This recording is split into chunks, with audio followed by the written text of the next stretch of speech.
You look lonely. I can fix that.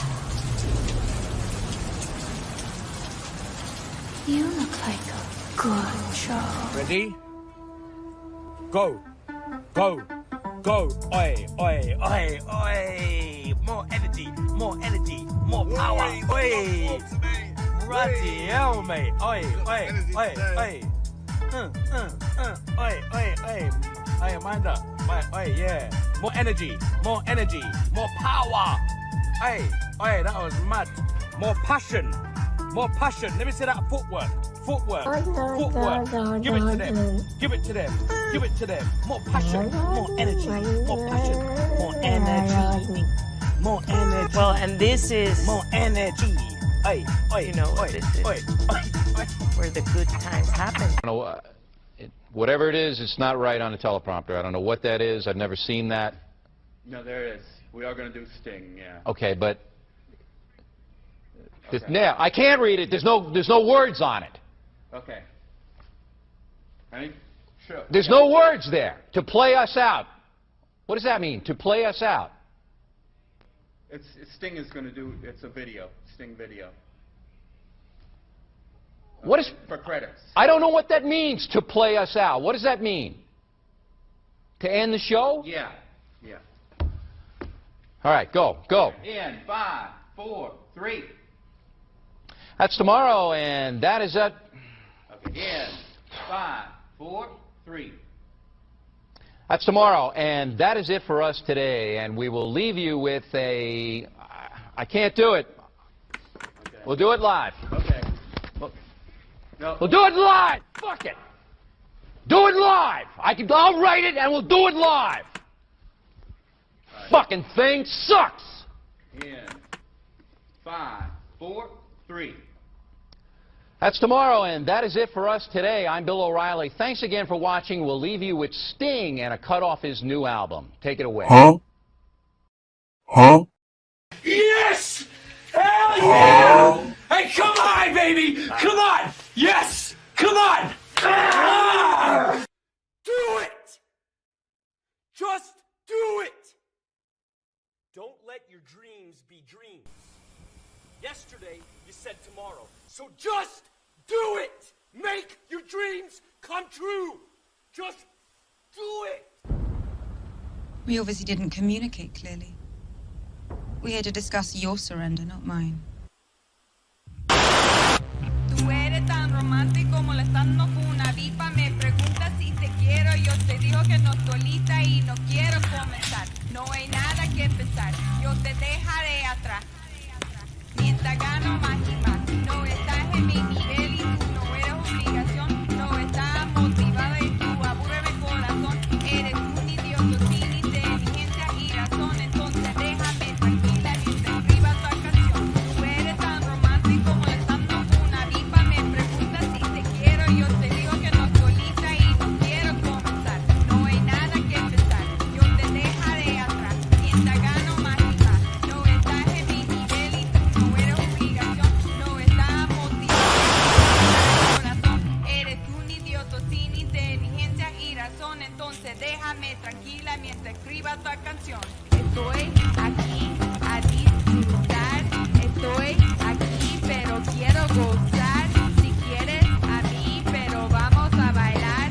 Cintura a cintura, papi, tra, tra, tra. Bailando, gozando y me gusta tomar. Pero no quiero pendejos que no quieren respetar. Déjame pendejo, papi, ya no más. Déjame pendejo, papi, ya no más. Estoy aquí a disfrutar. Estoy aquí pero quiero gozar. Si quieres a mí pero vamos a bailar. Cintura a cintura, papi, tra, tra, tra. Bailando, gozando y me gusta tomar. Pero no quiero pendejos que no quieren respetar. Déjame pendejo, papi, ya no más. Déjame pendejo, papi, ya no más.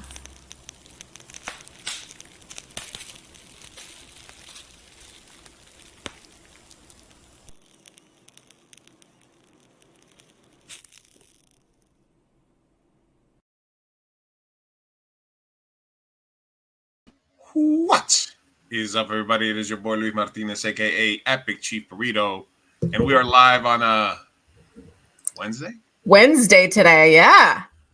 Listen, when I tell you that I thought it was Thursday for a minute today, Yeah, what happened there? We got to get into that in personal news.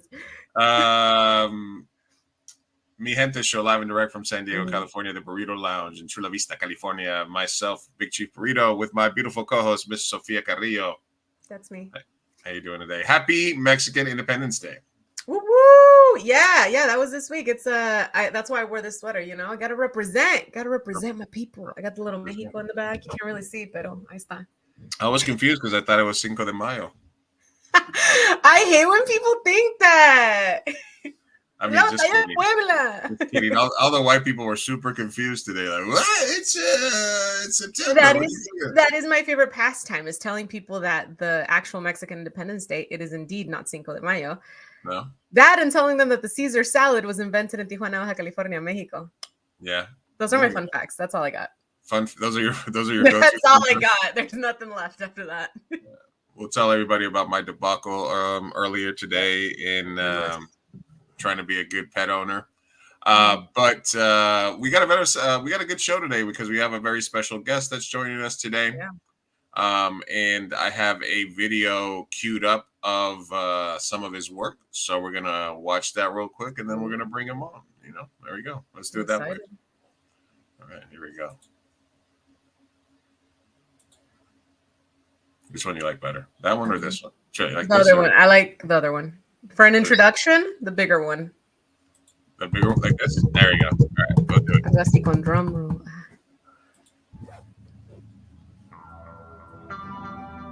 Remember me? Bravo. I want to hurt your grandpa, so come with me, okay?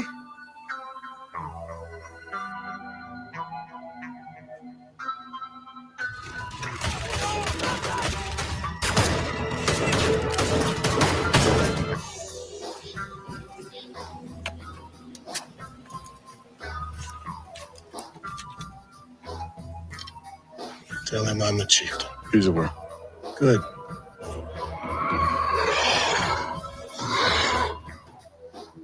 ¿Sabes? Hay una cosa que me enseñaste de morrito que me ha ayudado a sobrevivir todos estos años. Pero ahora las cosas van a ser como tengan que ser.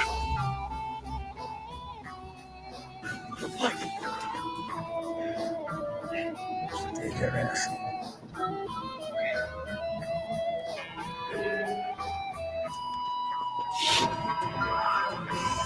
Luis Infante, yo tengo un trato, carnal. Pero no te va a gustar.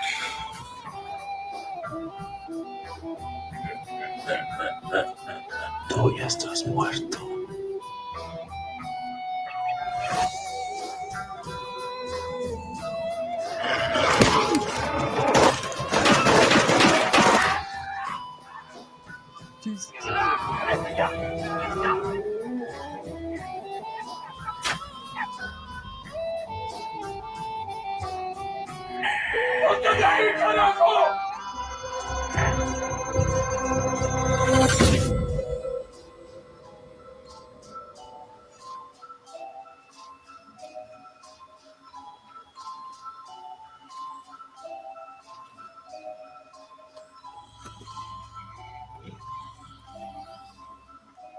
Ooh. What someone in my position would want from someone in yours. And how loyal can you be to me? Just try me.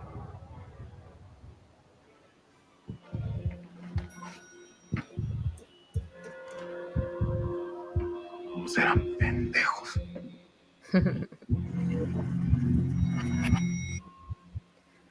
Yes. So we call range. So joining us today from the Netflix show, two Netflix shows, El Diablero, as well as Narcos Mexico, as well as a movie with Clint Eastwood, video games, theater, and soon to be the voice of Batman in the Azteca Batman movie, Mr. Horacio Garcia Rojas joining us today. So happy Friday. No, sorry, it's Wednesday. We're all confused as much as you. No, Welcome on. yeah, welcome, nothing. Hey, Thank you very much. What an introduction there. Hey, let's sometimes I used to do a thing for my other show where I would do reviews of actors' reels in real time. And I was like, oh, this is a guess. I can't do my real review here. Like, you should have put this clip here, this clip here. But there's a lot of stuff in there. There's a lot of good stuff in there, man. You've been staying busy. Yeah, I think I have 18 years of career. I finished the acting school in 2006, and I made my first movie that year with Tilda Swinton. So I started with Tilda Swinton. Jesus. And, so it's pretty cool. And I want to introduce you my friend. It's one of the peaks of the show that is part of my reel. Like, so those are zombies. It's one of the. It's part of the production. Did you take that from set? Yes. I love that. But it looks so real. Now it's a little bit yellow. It used to be like pink, but the sponge like absorbed the paint. Mm-hmm. But it's really realistic. My daughter, when she was like kid, like 5 years, he hated because he said, why the pig sleep there? Release the pig. Release the pig. It's pretty creepy. Yeah, it's creepy. It's cute, creepy. Creepy cute. Creepy cute, yeah. What was your movie with Tilda? Yeah, the name is Julia. Yeah. 2006, 2007. That was actually one of my questions. I was just going to be like, what's Tilda Swinton like? She's pretty cool.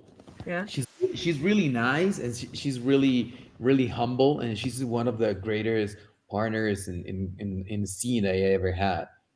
It's like a super nice, and she teach me a lot.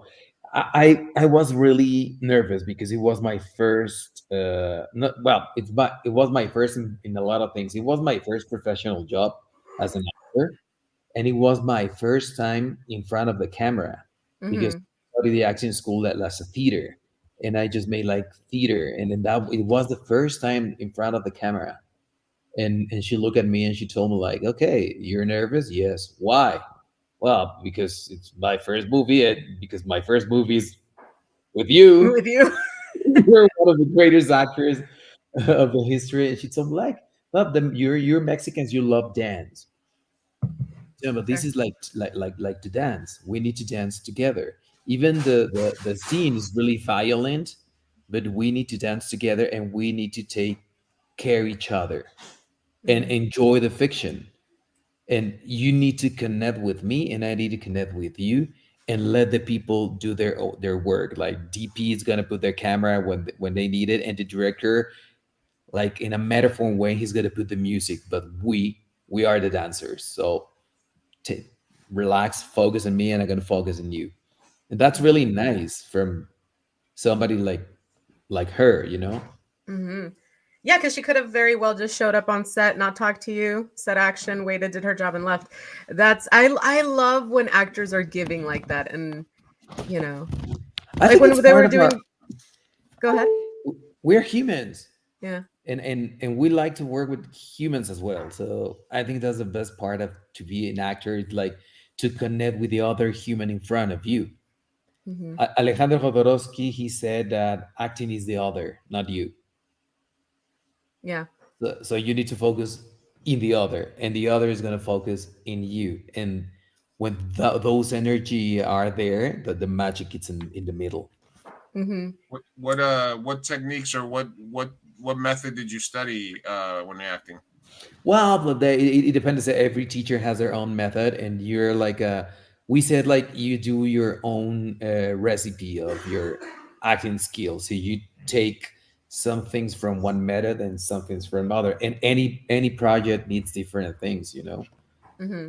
Some projects need you like to study more, and some projects need you more aware, like to less information. It's better because you can like react like really honest and like from your instincts as an actor and as a human being. So I don't have like one method. I just enjoy to be on set. I think the method is to be like a kid and enjoy the game and play. Hmm. Actually, in English is better because in English it's play, to Yeah, play, it's and literally and, just play. and in Spanish is actuar. Vamos a actuar. Y it's like it, and sometimes actuar is like a pretend, Yeah. and play it's play. Like the kid playing like to be Iron Man. They play and they believe they're Iron Man. So I like more the term to play than to act. What I is like that. this? Did this start? Did this passion for acting start as a kid, or is it something that you did later on? No, I think from as a kid I want to be like a storyteller, but I really like to draw, and I thought when I was kid that I gonna be like a comic artist. But Oh. then when I grew up, I realized that there's people who they're really talented, and I'm not talented enough. But I like the idea to tell stories. But I studied international business as my first career, and in the university, it's when I started acting. Oh wow. So that wasn't your first career. You already had a career in business. Yeah. And what led to you switching into acting? So I was in the group of theater in the university since when I was 18. So first semester of the career, I started in the group of theater, but as a hobby. But when I have like a 4 years in the career, I said, okay, this is not a hobby. I really love this, and I want to do it Mhm. for the rest of my life. But I was like 6 months to finish the school, the college. So I said to myself, okay, let's finish the college, get a degree, and then with a degree, go to seek your passion to Mexico City. Ah. But it helped me a lot because actually, when you know that it's your last chance, because I Mhm. wasn't young when I moved to Mexico City, I had like almost 24. I'm still young, but not as young as other people who start like 18. Yeah, like back To then I think like at 18 you go to El SEA and you become a telenovela actor and Oh, that's kind of the whatever. pathway. Wow, Uh-huh. look my profile. They never accept me at SEA. Yeah, in those I was schools. gonna ask if that was ever like a thing for you. Like, did you ever dream? Because No, I had that dream once where I was like, I'm gonna go to El SEA, like, and I I never never did. liked, to be honest, I never liked El SEA and Televisa, but I like some soap operas of TV Azteca, like La Mm, vida en el espejo, Mirada de mujer. But mm, those opera operas are produced by Argos. mm-hmm. So Oh, I my, love my Argos. first my first time in Mexico, I go to El CEFAC, that is the acting school of Televisión Azteca, Mm, and they were really nice and really honest. I really appreciate that. So the guy who made the interview, he told me like, okay, I think you're really good as an actor because yeah, you present like a casting to get in. mm, And he told me like, I really like your audition, but I need to be honest. The profile now for the CEFAC, it's like he's like it's like, and I thought, okay, I gotta save you from this position. It's white people. Don't I mm, get it? Pretty white people. He said, no, but let's be honest. And he told me, okay, yeah, maybe. Not that way, but maybe. But there's another options. And he told me, do you see Casa Azul? And Casa Azul is the Argos, the acting school of Argos. And I mm. said, oh, I never think about it. So I visit Casa Azul and I get into Casa Azul. Oh wow. But the thing is, like, some places are not the fit for you, Yeah. but there's one place for you as an artist.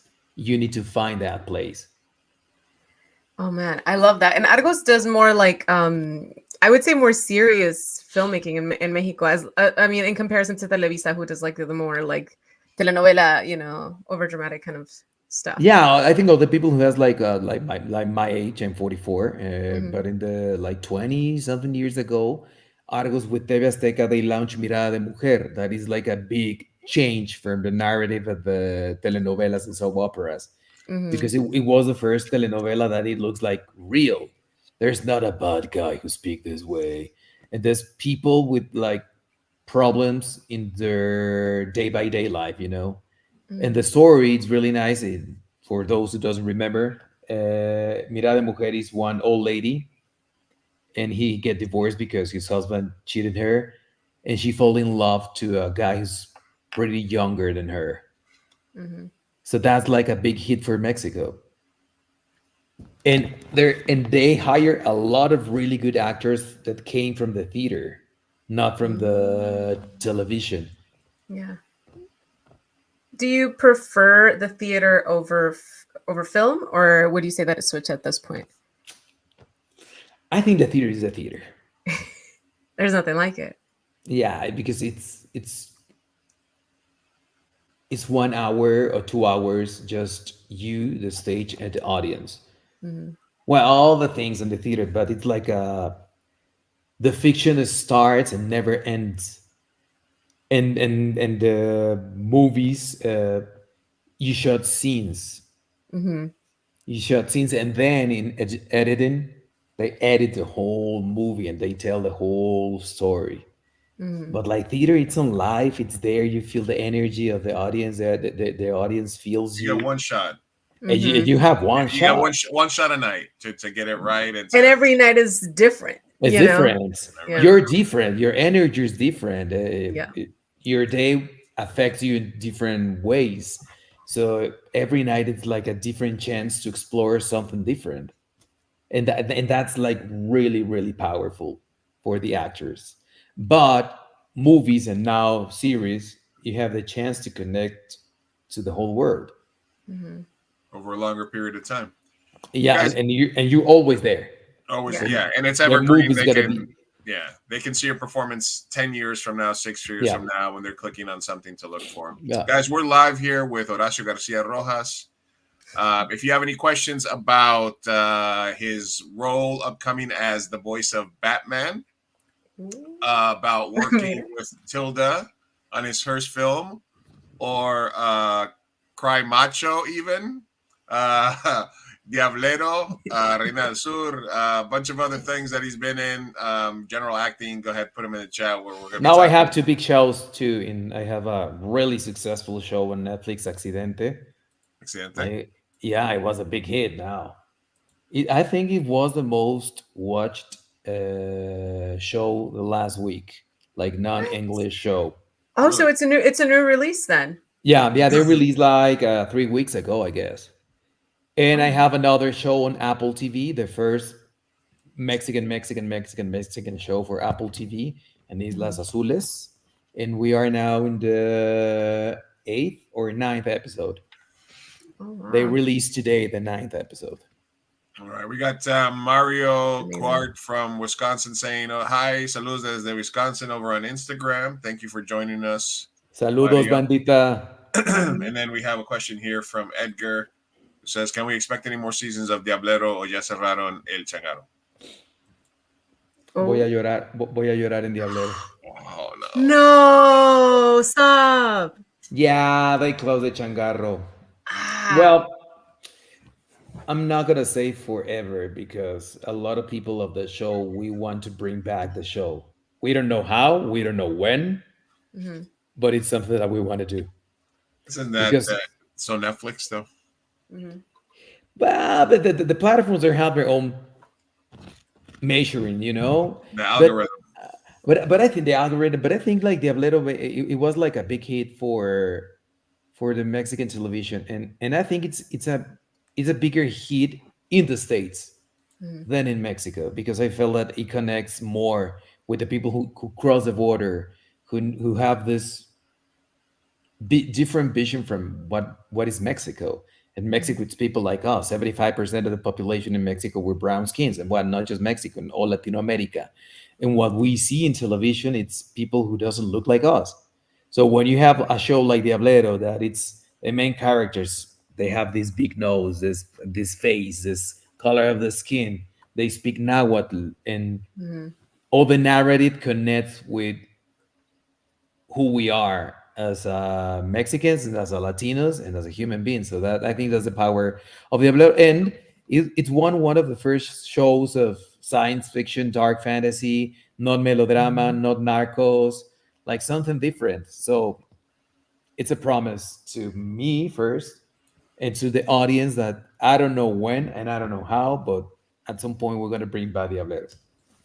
Oh, that's exciting. That's why I need to be really famous. People make me really famous. Well, to you bring know, back those kind of shows. listen, I'll direct an episode for scale. I don't care if you need a director to pop in there for a little 2-3 episode arc. I got you. No trip. We're building the team. Yeah, There you go. I'm in. Or if you need Cameo, I'll a be decent there. actress, you know, Sophia can act a little bit. Yeah, She's Just been a in little couple, bit. Just a little bit. she's been in a couple of my movies. So you start off you going on this one career path. You think that this is what you're gonna do, business world, corporate world, and then you take a class, you get the bug, you decide this is what I want to do. Did you think at that time that you'd be sharing the screen with Clint Eastwood?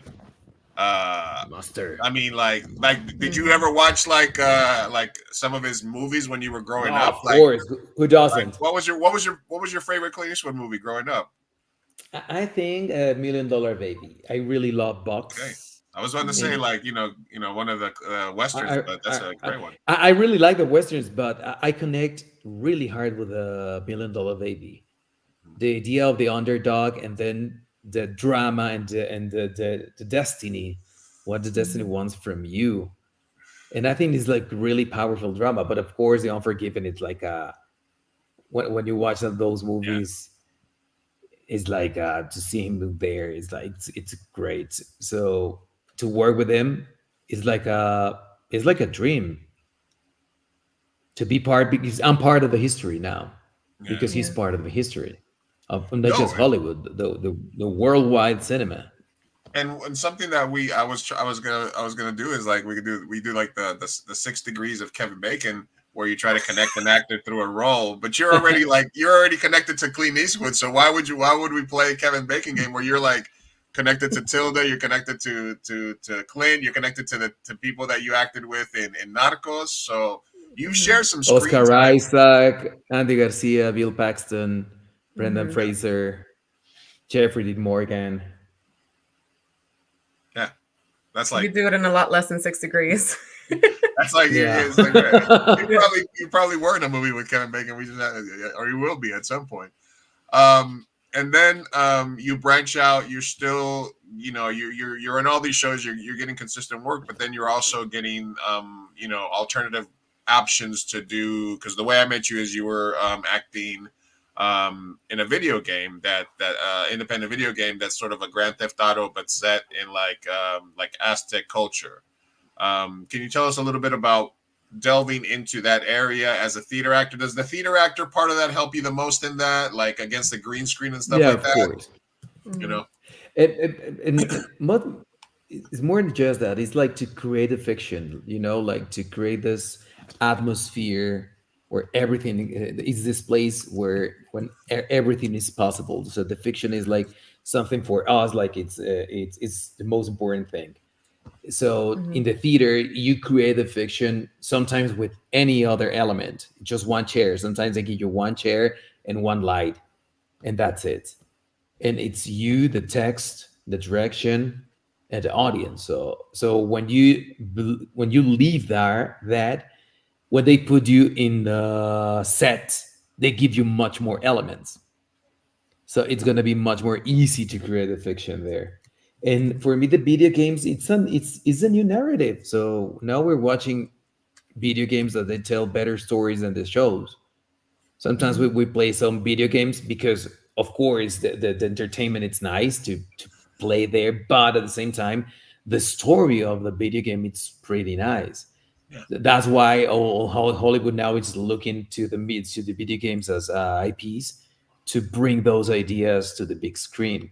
So when they invite me to the video game, I said, okay, I'm in, because I wanna be part of this industry that I liked, and I think it's a new way to connect with the young audience, like video games. And this video game, they want to bring back our historical past, our roots, who we are, where we come from, and put in there. It's a good option for the kids to then they try to find in themselves where they came from. Where are their this is roots? So yeah, because it's I want to important. be Like, part of those. no, But yeah, absolutely. No, no. I was gonna say that along with what you were saying, the same way we talk about representation being important to be able to see you as a kid growing up and not just as a drug dealer or a drug addict, etc. made that it's also to be seen as a protagonist of a video game is just as or almost more important to young kids growing up to be able to see themselves as a protagonist in a story. in the warrior, Yeah, and a like warrior. to know that in this blood we have warrior blood there. We came from really powerful roots, not just the Mexicans, all Latin America. And to be part of this of something like Mictlan, it's centered in Mexico, like Mexico Tenochtitlan, so the Mexicas culture. But somebody who came from Peru and who watched a game like Mictlan, they got to think about the Incas and their own past and their own history and their own stories. So that's why I love to be part of these kind of shows. And now they invite me to ask the Batman. That's why I love Diablero, because it's part of that. It's like it's connected with that past that is still alive in our skin, in our features. And now, for example, in Mexico, there's 69 languages right now in the present. Fucking insane. And then shout out to our friend Jose Turriaga, who did some of the background visuals for Biplan. And he said he was like, "Hey, you know, this guy's also in Batman." When I posted about it today, I was like, "Oh shit, man, that's just the list keeps on going." Which he also, I think, did some concept art and stuff for as well. He's a great artist. Yeah, he's working with Juan Mesa Leon in Batman, Yeah. and it's really nice. Like all the people who really care to bring those stories in the present, we're connected in different projects. I really love that. We got a comment from Instagram from Mario. He says, "Let's launch a petition to have Horacio play El Muerto in the MCU." All right. Ooh. Wow, that's pretty cool. Tell your I don't agent. know, but between Bad Money and I. I was gonna ask you like because you've been in other. I was like, if you I'm a were reluctant. if you were going to play a superhero, who would you want to play? But you're playing Batman, so what? It's everything is a step down from there, right? Well, in live action, I Yeah. guess. Well, it's completely different. Yeah, I really love to. Okay, can you imagine at some point they're gonna launch like a live action movie of As the Batman? It will be great. Oh man, it could be kick ass. I really love those stories. I grew up with superheroes. I grew up with comics. I'm from the '80s, so I grew up with creepers, creatures, gremlins, Lost Boys, Labyrinth, Dark Crystal. So that's why I love Diablero, because Diablero is like a kind of like homage to that. Like it's part of all the people who work in Diablero. We just talk about those shows and those movies. When you start, when you get the role of an Aztec Batman, obviously you're gonna it's a voice role. So how do you begin to develop that voice? Can you give us like a little preview of what he's sounding like these days, or do you try to stay away from like obviously every other Batman that's done it? You don't want to sound too like Tim Burton-ish, or like it's you. Yeah, who doesn't want to sound like Tim Burton-ish? I mean, like Michael Keaton. Like if you're gonna go Michael Keaton, like Batman, Michael Keaton. I mean, Lego Batman is also kind of iconic, but that's kind of like a parody. That was the coolest because he's a more dramatic, the Lego Batman. But he's doing a Christian Bale sort of parody, which is so fucking cool. Yeah. So how do you stay away from those? A little bit and no. So the idea is like when you is like a luchador, when you wear the mask, you're not yourself. So even your voice need to change because you're not anymore you are the character, you are the luchador, you are El Santo, and in this case you are Batman, and he's wearing a mask. But when I talk with Jose Mesa Leon, the director, saludos, we said like, hey, he's really young, so he doesn't develop yet the idea to scare the people with the voice, because important part of Batman is like when he's wearing the mask, he tried to scare the enemy, not just with the image, with his voice also. So, but in this case, like this Batman is really, really, really young, and so he's just connecting with this idea to be this hero. So we changed a little bit the voice, but not so much. Okay. Can you give us a little preview? Let's Yeah. hear it. Let's hear it. Hey, say, you're watching Mi Gente show as Think Batman. En español, Sí. la voz de Yaguali tiene una voz muy cálida. Entonces Yaguali tiene una voz muy cálida y Batman tiene como esa misma voz, pero más asentada. So we didn't use his voice. No hicimos un cambio tan complejo de la voz. Sino it's to think the same guy, like, but it's one guy, like it's alive, and he's like a happy kid, and then is a superhero. And this is serious. But God, we can wait 6 months, and it's better to Okay, listen all my right. voice against the image. There you go. I'm excited. Espérense tantito. that was awesome. That was Is perfect. there I mean, I know I've known about the project, but what is are there any major differences in the mythology? Obviously, what do you think obviously it's going to have a similar character, but the mythology is going to be all different, right? The lore. I think it's the roots of Batman. So it's this guy who belonged to kingdom allied to Mexico, Tenochtitlan, and when Cristobal Colon came to his home, he killed his father.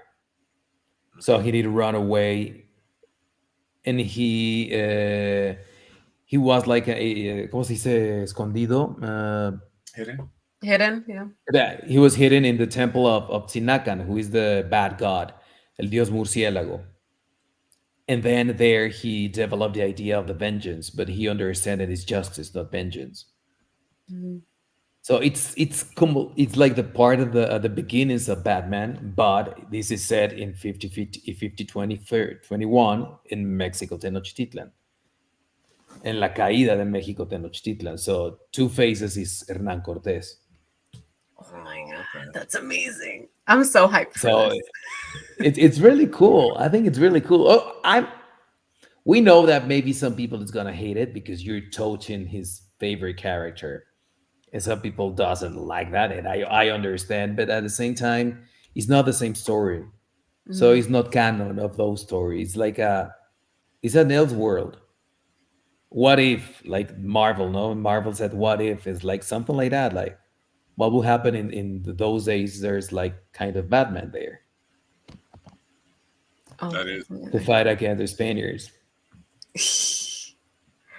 I can't wait to see it. I'm excited. I mean, it's pretty nice. Oh, right. This is and the design of the character is pretty cool. Yeah. Yeah. And there's an image of Joker Imperios. It's like Clash of the Titans, but the Clash of the Empires. There you are. I think there's and around the internet, there's the image of those caras too. Okay. Ooh. Let me Let's see if we can find it. I'll take a look at it. I mean, the character, obviously mythology, the lore is going to be different, and it's set in a different time. The lore is going to be different, you know, but you're really, you're right next to Ben Affleck, huh? Yeah. Christian Bale, Michael Keaton, Val Kilmer, and Adam West, and now Horacio Garcia Rojas. Yeah, how's that pretty feel? Cool. Really cool, because the original voice is going to be mine. Maybe they're going to dub in English, but the original voice to that Batman is my voice. That is so cool. So it's really cool. How did you was voice acting something that came sort of naturally to you, or is this something that you had a lot of training and learning to do? I think the professionals, they have a lot of training, but in the school they teach you to. Some directors, for example, they direct with the eyes closed, because they say they need to believe you with just listen to your voice. So sometimes you need to connect your whole body as an instrument and let it through just your voice, all the feelings and everything. So the dub thing, like in the cartoons, it's like that. It's like to get into it and just put all the energy, let it through your voice, but use your body to do that. And as I told at the beginning, I'm part of. I really love comics and cartoons and everything, so I play all the time with myself, even with my daughter, to make voices and do crazy things. Actually, I have some in the pandemic. There was a comic from Diablero, Mundo Diablo. That they're like a short stories of the same universe. So in the pandemic, I asked to the artists like if I can use their art to create like kind of short films, and I made like animatic short films through the art of the artists from the comics, and I create a story with my voice.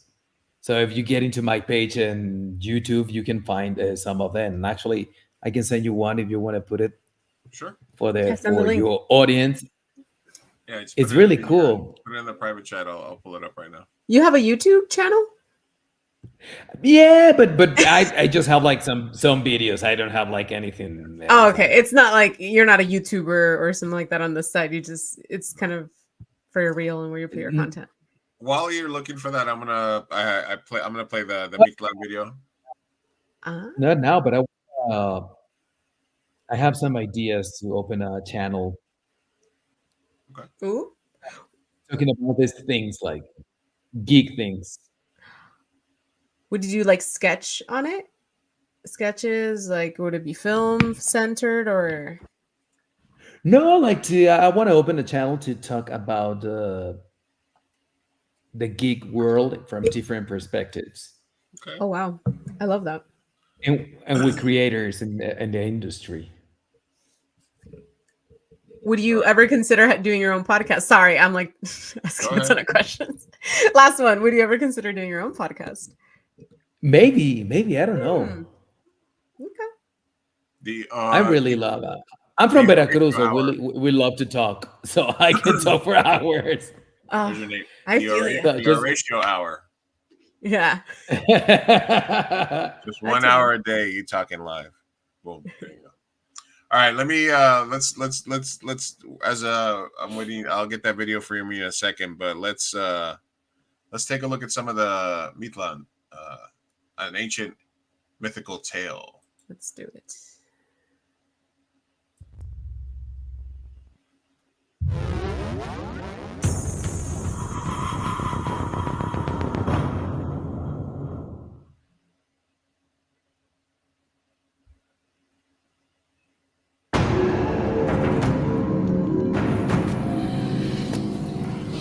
Intecuicuili huehue tlamacasqui tequinetzcayotl inaltepecuxotli.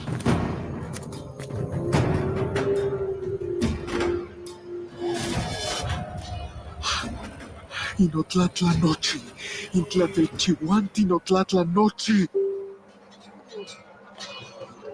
Miak omiquehque, inotepalcocone. Miak omiquehque.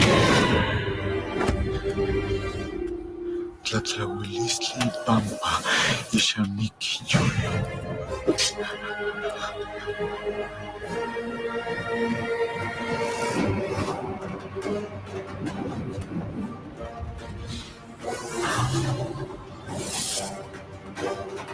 Qué batalla tan complicada. Me pregunto cuántos de ellos habrán logrado escapar. Malditos salvajes, aun con Dios de nuestro lado, me provocan temor. Manteneos alerta.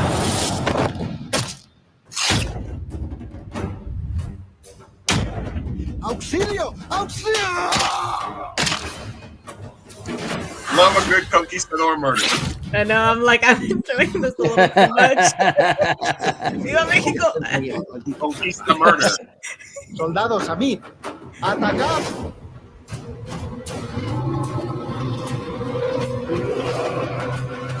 Ooh.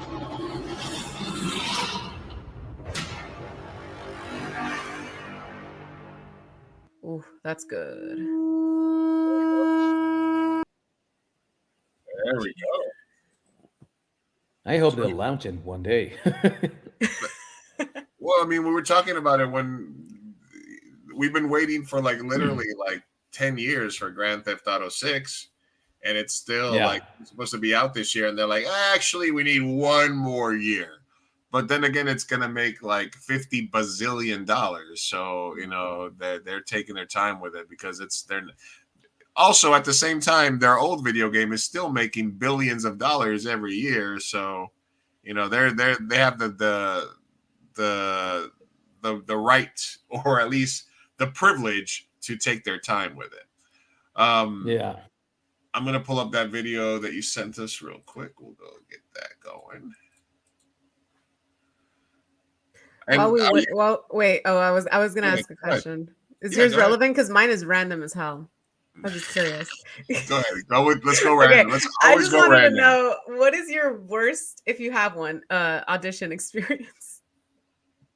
Well, there's a lot. Actually, Really? Okay, I love these stories. Some of them I get the roles. Really? Because sometimes then you feel it's like not that bad then. But you when you do it, you felt like you were doing something really bad. Yeah. Because and sometimes to be honest, right now, for me, like the audition is like it's like when you get drunk and you forget what happened the next day. Yeah. It's black. Sometimes I get in of the audition room and I get out and like I took off the chip. I forget what happened there. Yeah. Because to leave asking yourself, what could you do better that day or in that position? Do you subscribe to like the theory of just being there and just saying I have the part right now for the next 5 minutes, so I'm just gonna perform it? So when you get in, it's like I'm the character. Yeah. Mm-hmm. I have the part right now. I have the part. Yeah, right now. I hope they called me. I'm gonna go do it. I hope they called me in 10 minutes to tell and me. Then after that, it's up to them, right? Yeah. But talking about like these facts of racism, the first years of my career were tough because when you were studying, the easy money that you can have as an actor is work for commercials. Mm-hmm. So you get to audition of like big product and they ask for a Latino Internacional. Mm-hmm. So you see yourself and I'm Latino, I'm Internacional, so I'm gonna knock the door for the casting. And when you get there, some people once they told me like, you look yourself? Yeah. What are you doing here? Well, because I want to audition for this commercial. Yeah, but you see the people who's auditioning, they're handsome and they're white and look at yourself.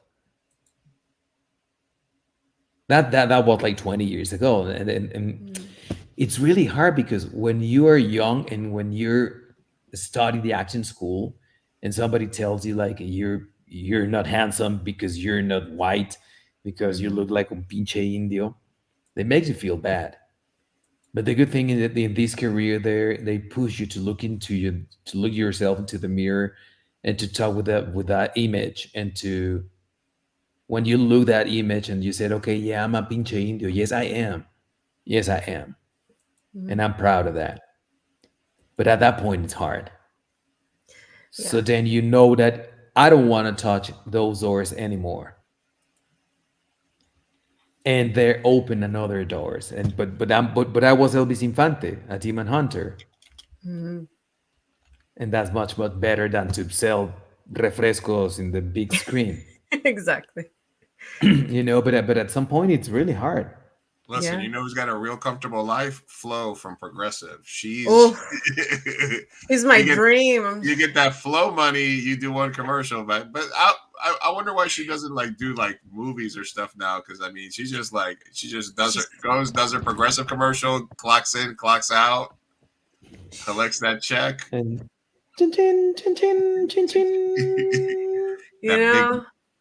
I think for me, my dream would be like a sitcom that runs for 10 years. Like that would be amazing. Like a How I Met Your Mother, that would be juicy. Good paycheck, consistent, and then you can do film on the side.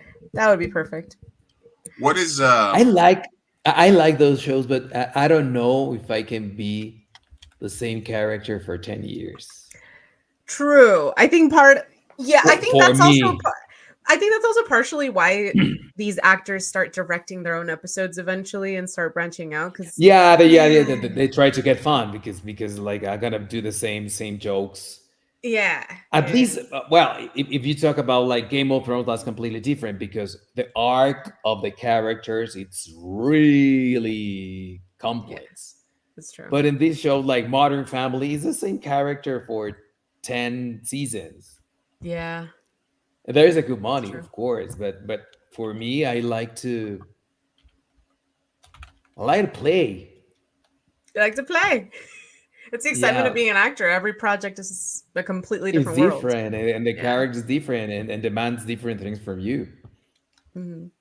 Guys, we are live talking with Horacio Garcia Rojas. You may know him from Narcos Mexico. You might know him from acting alongside screen legend Clint Eastwood in Cry Macho. So, Clint, right? Only a couple of takes, all natural light. Are those rumors true? Yeah, Very yeah. fast. That's why the Warner Brothers love him because Yeah. he made a movie in 6 weeks It's like and good lights. movies. I don't need no stinking lights. All It's natural. and it's really nice because they know him. His team. He has a team that he's worked with him like for the last 7 films, some of them. So they get into the. We shoot that film in COVID. Oh, wow. So the logistic was hard. But the DP, the director of photography, he gets to the set and he said, okay, I think Clean would want the camera here and with the other camera there. And I think he would ask you that you get from there and your line here. But I think, and then Clean came to say, okay, I want the camera here and I want the camera there. And then you get in through that place and you stop here and say your lines. And that's it. Lights. And he's like, more lights. And just, he just looking at him like, I'm just joking. I'm just joking. So he 1 or 2 shots and boom, next. That's it. Boom, next. Damn. Boom, next. $1 Million Baby, they shoot that film in 6 or 7 weeks. And if you think like the new movies, they spend like 5 months to shoot it. Yeah, it's wild. So he's really effective. He knows what he wants. He's editing on his mind at the same time that he's directing. Mm-hmm. Because they asked him, oh, but look the light. I remember we were shooting in the mountains, and the DP, the light was gorgeous, but gorgeous. And the DP told him like, okay, can we do this shoot because the light is there? And then he saw the light. He said, just because the light is nice. Let's do it. That's the only reason.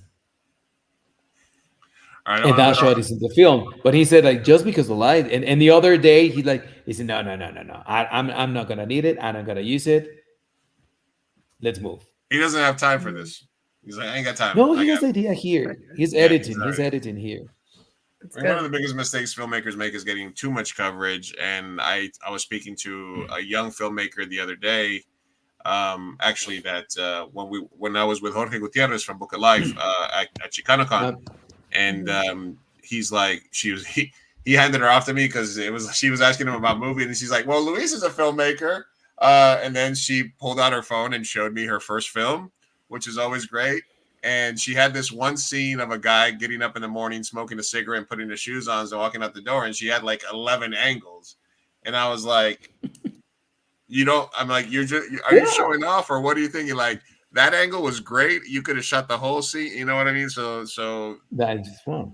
Sometimes we get more footage than we need, and then you're like, oh, I was right the first time. You don't trust yourself sometimes. And now because it's digital. Yeah. But my first 4 movies were like in cinema. Film. It's in photography. So you just in film, you just have like 2 shots. And that's it. So the directors, they need to have really clear what they want. Yeah. Storyboard, all that. Because you didn't have enough film to finish the film. But like cover from every other angle when you're young and you're started, I think it's a path. You need to put the camera in all the places to understand what is your style and what you want to, from what is your angle and what's your point of view. But like Clint Eastwood, how many films he has? He knows He his knows point of view. exactly. That's Yeah. what he- He knows exactly what he wants, and that's really to work with people. Work with people like them. It's really nice because Yeah. you know that you have one or two shots, so you need to work before that. Perfect. So Yep. you need to get to the set, prepare, because they just gonna give you one or two, and he has it. Yeah.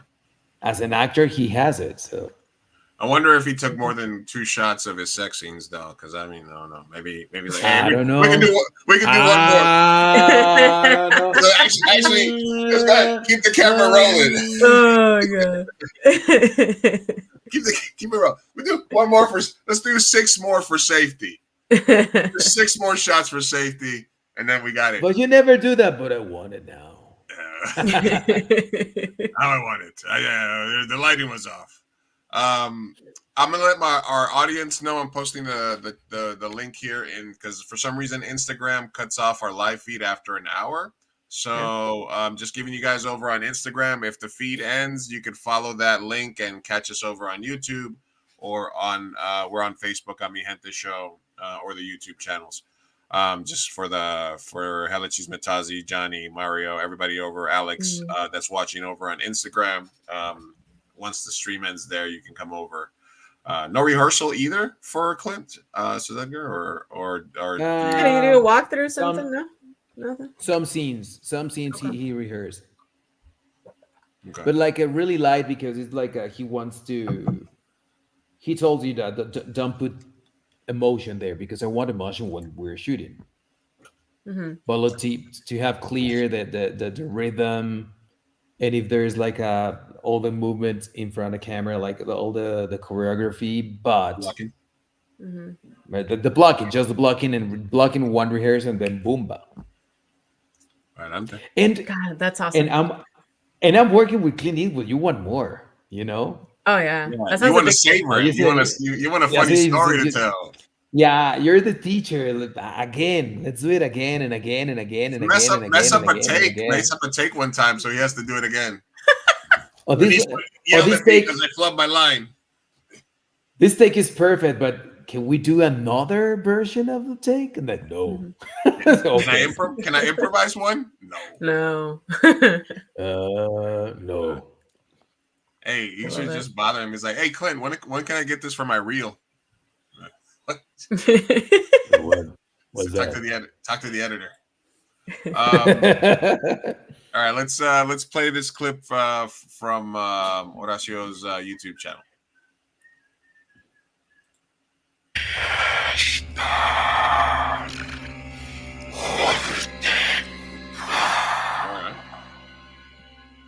¿Cuánto tiempo más tendré que esperar?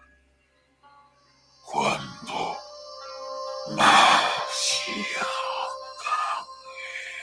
Los ángeles, ellos tienen a Miguel Arcángel y a su Dios olvidado escondido allá arriba en los cielos. Los nahuales, a su madre la de la falda de serpientes. Cuatlicue, la que alimentó cientos de dioses.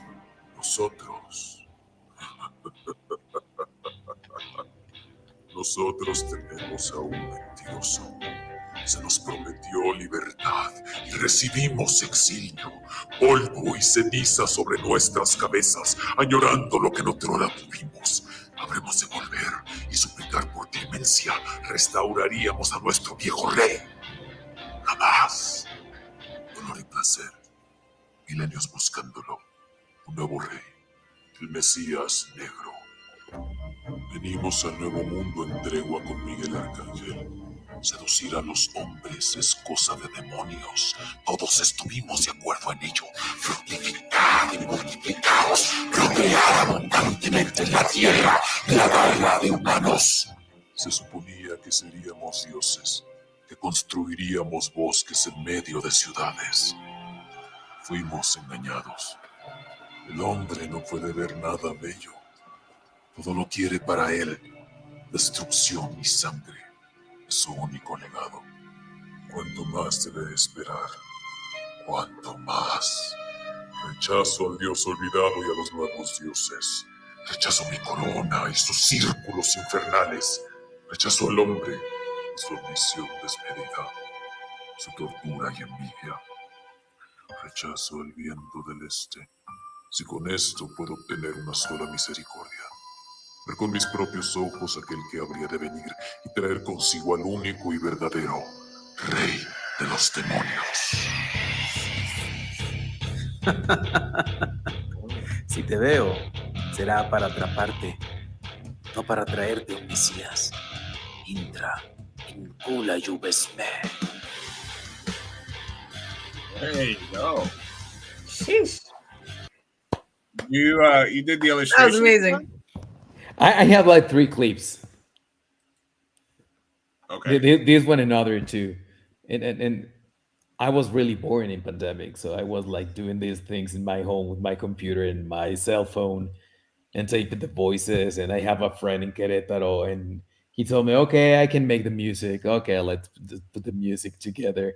So there are small pieces like to tell a little bit more stories of Diablero, but like just like an exercise, like a game. Mhm. But I really like to tell stories with my voice. So I start to use my voice, like really deep voice for the demons. That's so cool. That's cool. How do you do that? It was really cool. It was fun. Wait, the illustration, but the illustrations, you did that part? No. That's Oscar Pinto. He's a really talented Mexican illustrator. But they made a comic of Diablero, and they have like 9 stories, like short stories. And the comic of the name of the comic is Mundo Diablo. Okay. Actually, there is a translation in English from the comic. Look it up. Let's see. Hey, we were able to go live again on Instagram. Look at that. The power of the internet. Yes. We're live still with Horacio Garcia Rojas, talking all things. Well, let's talk a little bit about Diablero and Netflix and Narcos. How did you end up getting those roles? Was that just kind of like the progression of your career? Was that a long audition process? Audition process, like regular audition process. Oh wow! I need to say it. I think Diablero is maybe the first like a big casting that I really know that it's me the character. Mm-hmm. So when I get to the first casting and I made it, and I see the face of the director, it's like click cling, it's mine. But because I did say that I didn't create a character, so I just put myself in the situation. It's like, what will happen if Horacio was a demon hunter? Mm. Like me as a demon hunter. So I give to Elvis Infante like my sense of humor, like even my voice. Like it's one of the characters that I didn't create like a character. You just have few chances to do that. Just put yourself. And I choose and I choose like Diablero is like I'm gonna put myself in that situation. Of course, it's not my story because my life is completely different from Elvis Infante's life. Mhm. But it's kind of like to be me playing to be Elvis Infante. And I shooting the first season of Diablero and the first season of Narcos Mexico exactly at the same time. Wow. So some days I have work in Narcos in the morning, and then I run to the set of Diablero to shoot like the scenes of Diablero. Wow. They were It were they was- both okay with it because it was all Netflix, or how did you manage that? The line producer of Diablero, they're really friends with the line producer of Narcos. So I get first the role of Narcos. And then the casting director, Sandra Leon Becker, a quien le mando un fuerte abrazo, she called me and she told me like, okay, I have a really great tape, a really great casting, and I think it's you. I think it's your energy, your vibe, your features. We need a guy who looks like you, like looks Mexican, like a really indigenous heritage on their features. So, and I told her like, but Sandra, I just get the Narcos role. And she told me, you know what? I never do that, but let's do it. Do the casting and then we figure it out.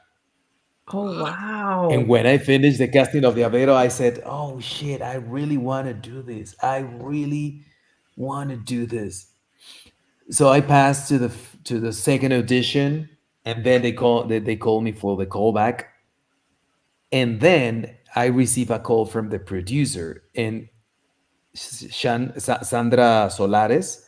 She's the same producer of my first film, the film that I made with Tilda Swinton. Mm-hmm.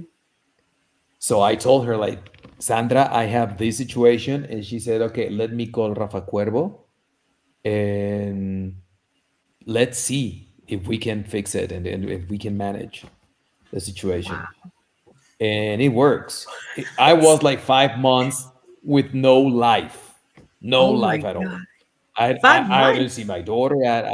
I didn't see my wife because I get to my home and I just sleep like 5, 6 hours and boom, let's go to Diableros or Narcos. Actually, one day I have one scene in Narcos in the morning, then run to the other side of the city to shoot one scene of Diablero, and then run back to Estudios Churubusco to shoot another scene from Narcos, and then again to have another big scene of Diablero. I have like 5 days in the whole, and like that, like Yeah, 4 separate call working, sheets.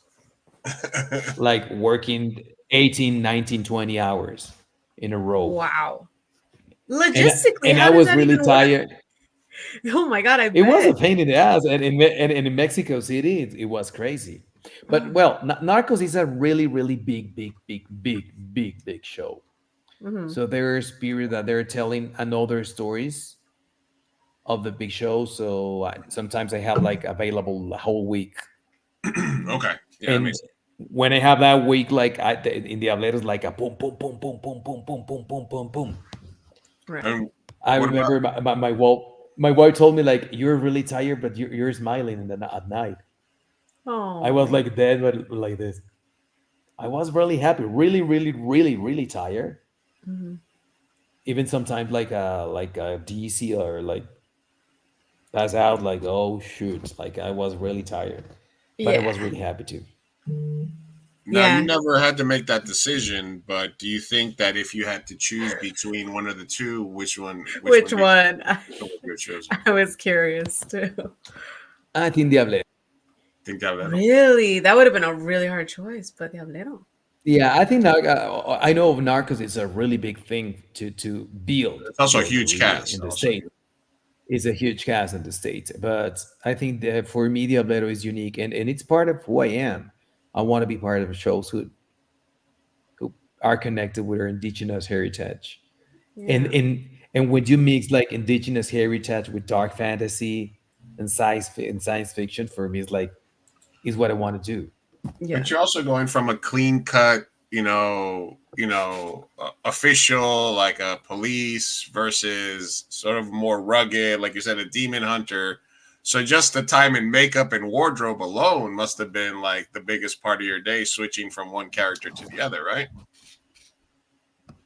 Yeah, and actually, for example, you asked me what technique I use for some characters, and for example, in those days, what helps me a lot as a actor is like with in Narcos, I think all the time like in animals, like Tomás Morlet is it's kind of like a hyena. It's like a guy like he's really specific, so he moves more like from instinct, like from like his soul. Mhm. And Elvis Infante is pure soul. So one character, I get the character focus in the movement and the timing of the movements and the precision of their movements. And Elvis Infante is like the free soul. Right. Mhm.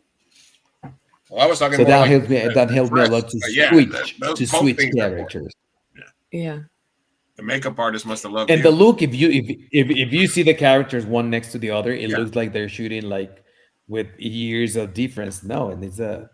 sometimes the same day. No, the two characters you were playing at the same time couldn't be more different physically or in style and movement And emotionally, and yeah. emotional and stuff like that. So just from a logistical standpoint of the dress, your beard, you know what I mean? All those things must have been also extra difficult as you're going from one set to the other, you know, on the same day. I would But imagine. that helps you a lot. With you look into the mirror with the character, it's not yourself, you know? And that's really helpful. It's like to play the game, but if you have all the wardrobe, the makeup, the suits, it's much more easy to play the game.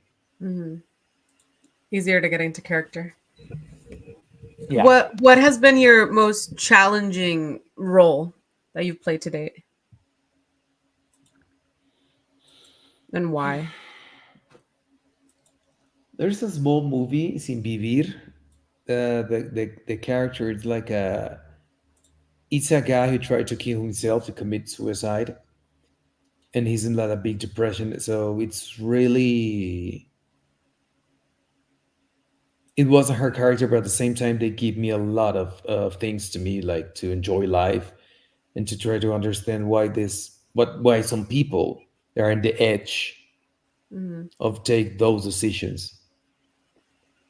So to get to try to think of, to put myself in that situation, I learned a lot of what it means to be alive. Yeah. And the blessing of to have somebody to talk with about these things. And some other characters, they need like to prepare physically for, I don't know, I made a movie La Carga, I was an idiota meme, and I need to train like a crazy, like to be really fit and tough. But that's like like different process. There's It's one like here, physically another character to challenging, work yeah, here. and emotionally challenging, yeah. I think it's harder than emotional challenging. Do you bring your work home with you? Do you find yourself doing that sometimes? When it's like really What? heavy? Do you find that when the work is really like emotionally heavy, you bring it home with you, or do you find it hard to detach? No, No? I try to not. I like to. My home is my home, you know. Yeah. And I'm here. I'm the husband. I'm the father. I'm the brother. I'm the friend. I'm not the character. That's good.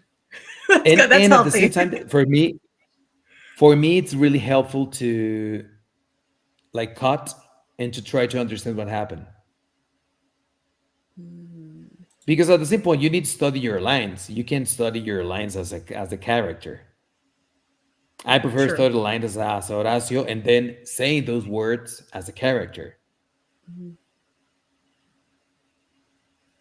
That's a good point. That's a good point. Oh, I'm lost in the big chip burrito. No, I'm here. I'm here. You guys hear me? I can hear you. Okay. Can he hear me? Can you I hear me, can hear Horacio? He might have lost both of us. I can hear you. Neither of us? Can you see us? Can you see us? It might be his internet. Sophia, can you hear me? I can hear you, yeah. Okay. All right. Maybe Can it's you hear Horacio. or see us, Horacio? Let me see. Sending a chat. I love that he's just putting Batman in here for now. Dude, that's you. gnarly. Oh, he can hear us, but not see. Yeah. I can see you too. Oh yeah. Okay, there it is. All right. It's working now. Well, welcome back. Well, Horacio, I wanted to. I was happy to meet you when during the video game panel at Comic-Con last year. I know you, and you were like, I told we talked a little bit afterwards. You said you were filming some stuff in Colombia, too, which was cool. Was that Reina or what was that you were doing? Yeah, it was La Reina del Sur. What part of Colombia? We were the first month in Santa Marta in the beach. Oh, wow. Really nice. Like 5 weeks in Santa Marta, eating well, walking in the beach. The hot is like hot as hell. Yeah. And to work with that weather is like, oh shoot, I just want to be at the beach with a beer or margarita or something, not working, running, chasing people with this weather. But it was great. And then like almost like 6 months in Bogota. Oh, okay. Bogota and around Bogota. Yeah. Cold. And Damn. then like 2 weeks in Argentina. God, that sounds so fun. Yeah, absolutely. It was so fun. So what's? I mean, you're I doing. really love Colombia. We're doing the video game Batman. Did you already finish your voice for that? Or are you still working with them? Or Yeah, we tapped the voice like 1.5 years ago. It's still like they ever come back and they want like some other like extras? the vintage process. What? Do they ever come back and say, "Hey, we need you to redo this line, or we're changing this"? Yeah, or... we do ADRs like 6 months ago. Nice. So what's But next? like specific clips. Well, we're waiting for the second season of Las Azules, and you know that these contracts, until they don't tell you have the second season, you cannot sign anything else. So we're waiting for that, and I have another show. I hope they'll launch it the next year, Coyotl, and it's about a Nahual too, like a guy who turned himself into kind of werewolf and killed the bad guys, and I'm the bad guy, so they're gonna kill me at some point. That's at some fun. point. But it's really nice. It's again, it's dark fantasy, and when they call me like, okay, we have this show with dark fantasy, I'm in. No, but let me tell you the show. I'm in. There you go. Oh man, well, it sounds like you're having a good time. You've had an incredible career up to this point, even in the films that you've been, TV shows. You're one of the handful of people that are getting to voice Batman, which is an iconic character. You've had your own Netflix show. You've been on groundbreaking shows and work with incredible actors. So I am very honored and appreciative of you taking the time to come hang out with us today. Obviously, we hope to see more of you in the future and hopefully work together at some point. You know, as always, as a director, filmmaker, it'd be awesome to collaborate on something at some point. So if you ever need anything, you know where we're at.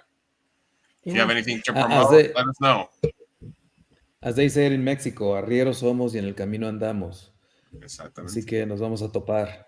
Claro que And I really love California. Really love San Diego, Chicano Park. It's like a really important place for me to visit every time in San Diego, to see the concheros dancing there and to connect with our roots. It's really powerful, and I don't know why we don't have movies of that, like to see them, what happened there, all the proud that the Mexicans that need to cross the border, or the border cross them, they feel proud of who they are and where they come from. So I'm really, I want to do things with that because it's really powerful for me as a Mexican who live in Mexico. Well, I'll live between United States and Mexico, but I live in Mexico, and to see my hermanos in the other side of the river dancing in Chicano Park, it made me feel so proud of who I am. Yeah, it's amazing. And I mean, so it's really it's powerful. Yeah, come and collaborate. I mean, I was born here, lived in Tijuana, grew up over there, and then came and did all my studies here. So I call myself a border baby. That's something that I'm like super passionate about, and just like, yeah, the heritage and everything. And I really appreciate what you're doing for the culture.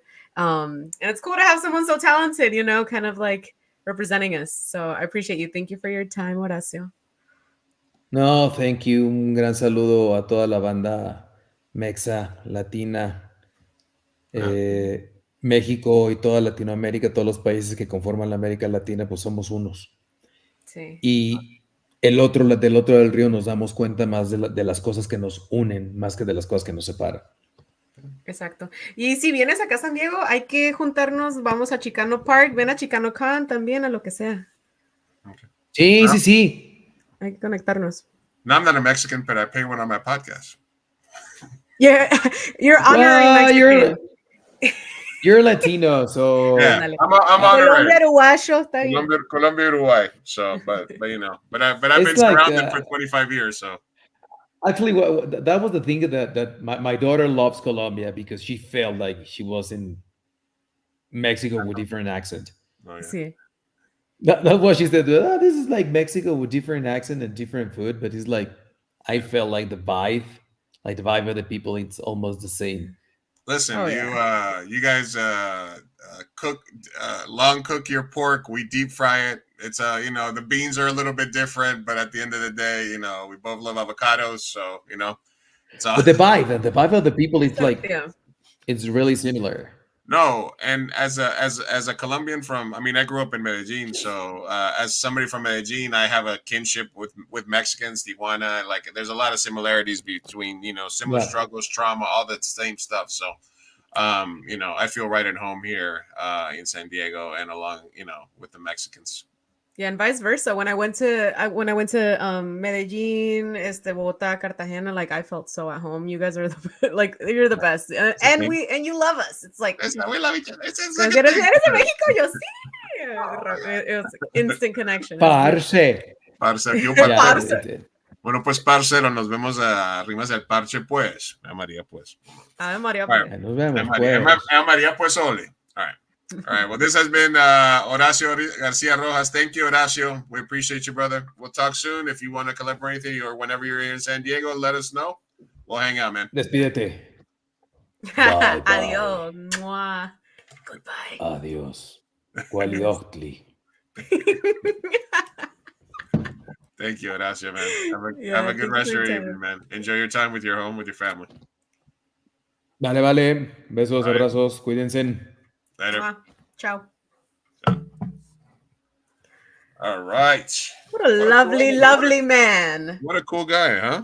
Dude, so cool. Kidding Yeah. me?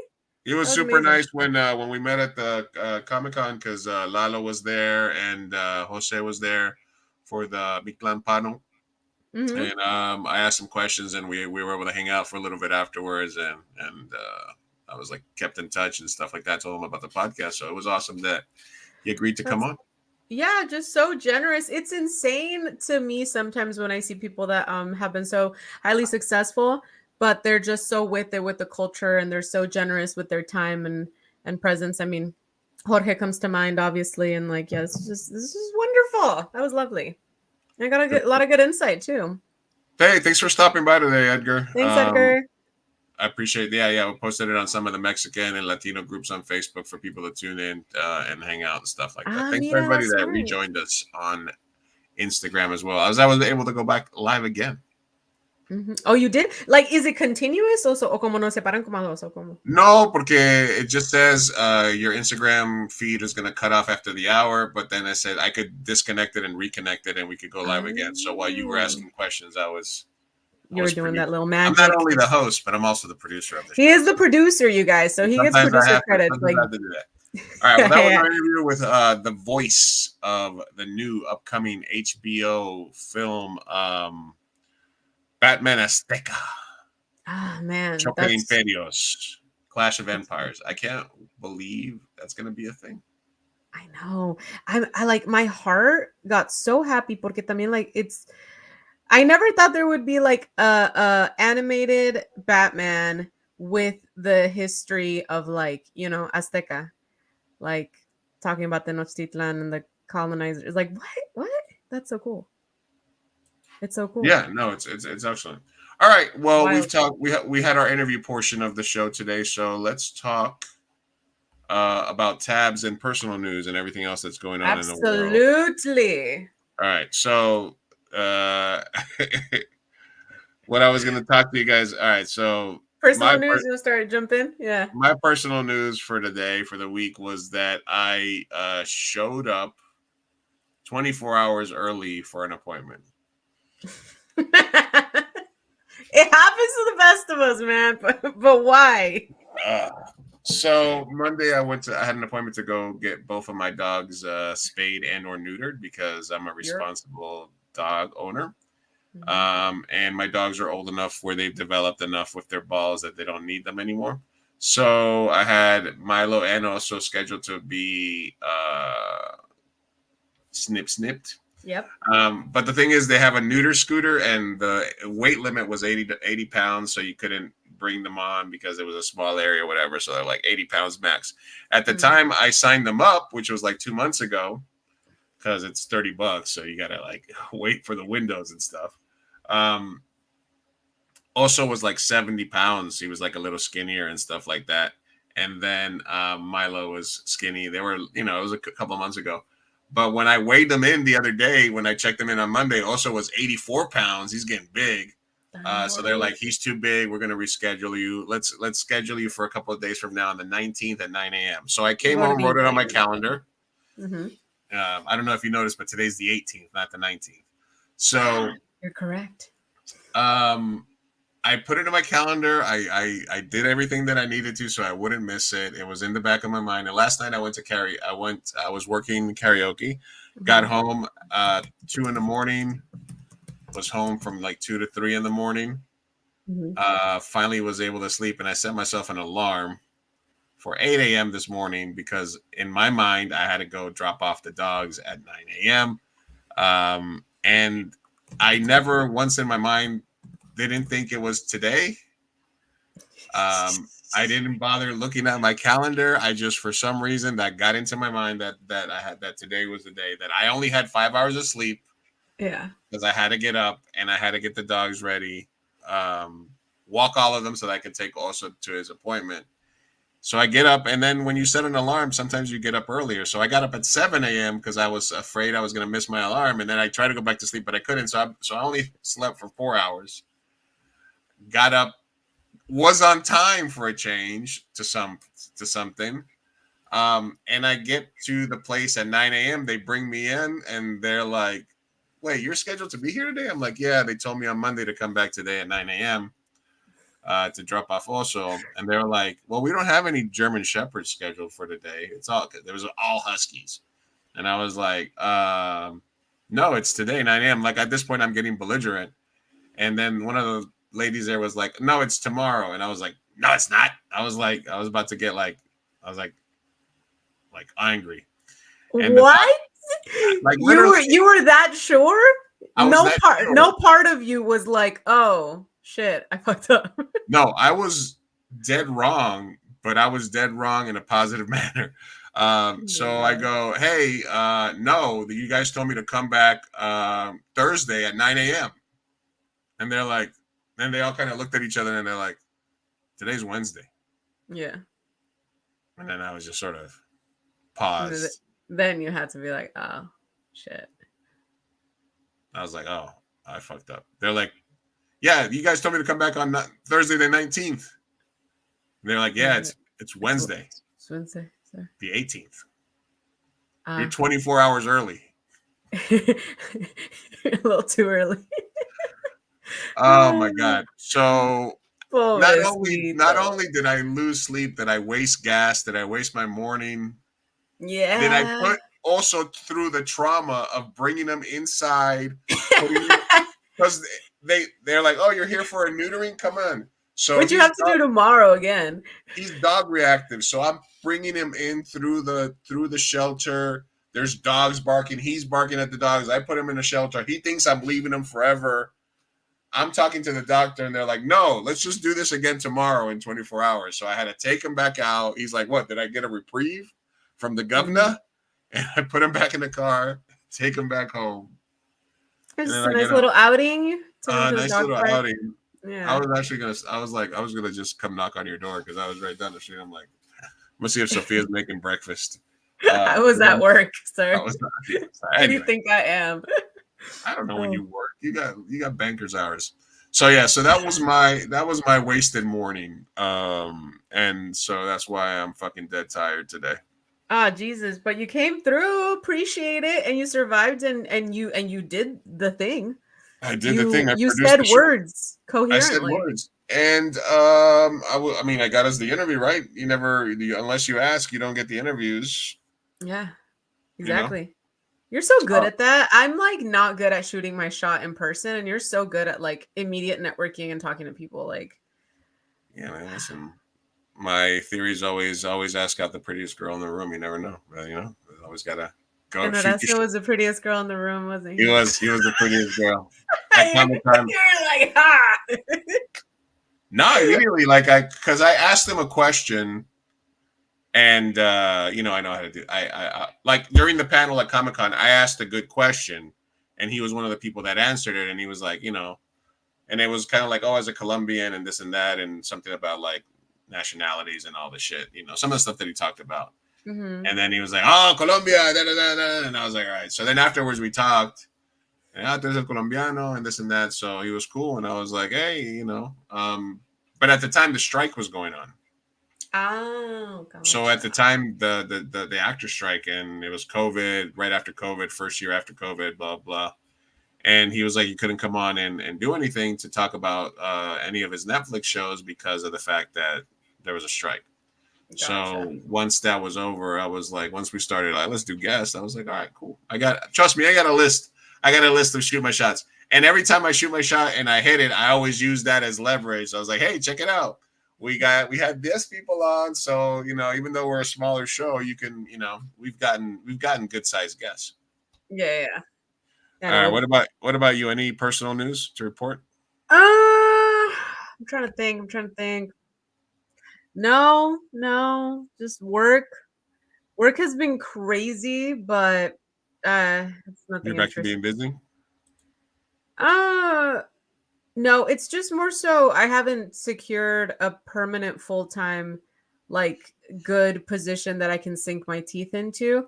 And so it's exhausting, man, because like on one end it's like on the acting, it's like audition, and then on the work end it's interview, and I'm just like, I'm just burnt out and tired, and on top of that I still have to go to work, and do stuff and have a life. So it was like a lot of extra work for nothing tangible just yet. But I mean, persistence, something will pan out. I'm just there. Yeah. Other than that, nothing too crazy. Yesterday I went to dinner with my friend and we were catching up.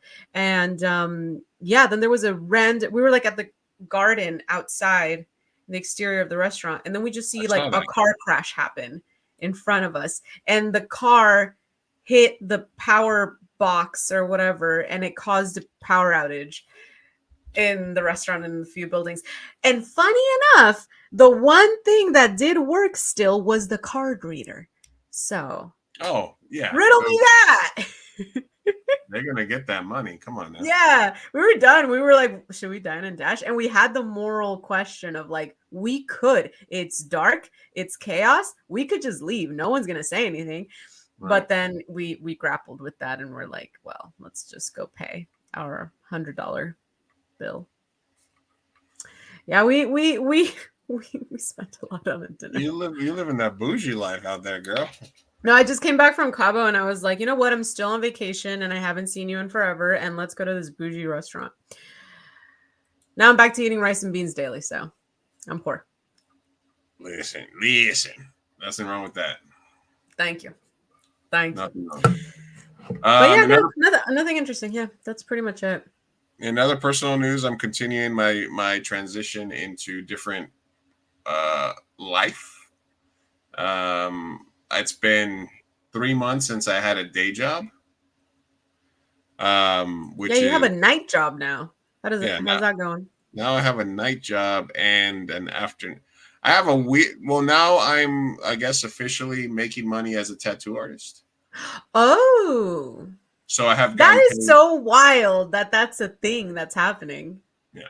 Listen, as you go through life, the best time to start something is 10 years ago. The next best time is today. Now. Yeah. And it's been like 10 years since my brother's been telling me that I need to be that I need to learn how to tattoo and be an artist and learn it as a trade. And obviously he's a really good artist and I learned a lot from him. So but I've taken my time, and once I got kind of lost my daytime sales job because it's kind of a dying industry.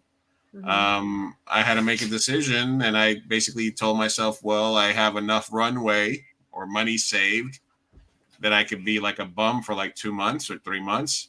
So I said, you have 2 to 3 months to finally take the steps needed to become an artist. And along with my karaoke gigs and a little off, certain editing and other types of gigs here and there, I'm trying to fully transition to a trade of being a tattoo artist. And there's been people that have donated skin so I can practice. And sometimes when a simple tattoo walks into the shop or something that I can do, I say, I'll do that one. And so that's where we're at, you know? That's exciting. I'm proud of you. Yeah, so if anybody out there wants an apprentice tattoo for free, hit me up. You want to donate? For free? So yeah, I don't charge people to donate their skin. That's fair.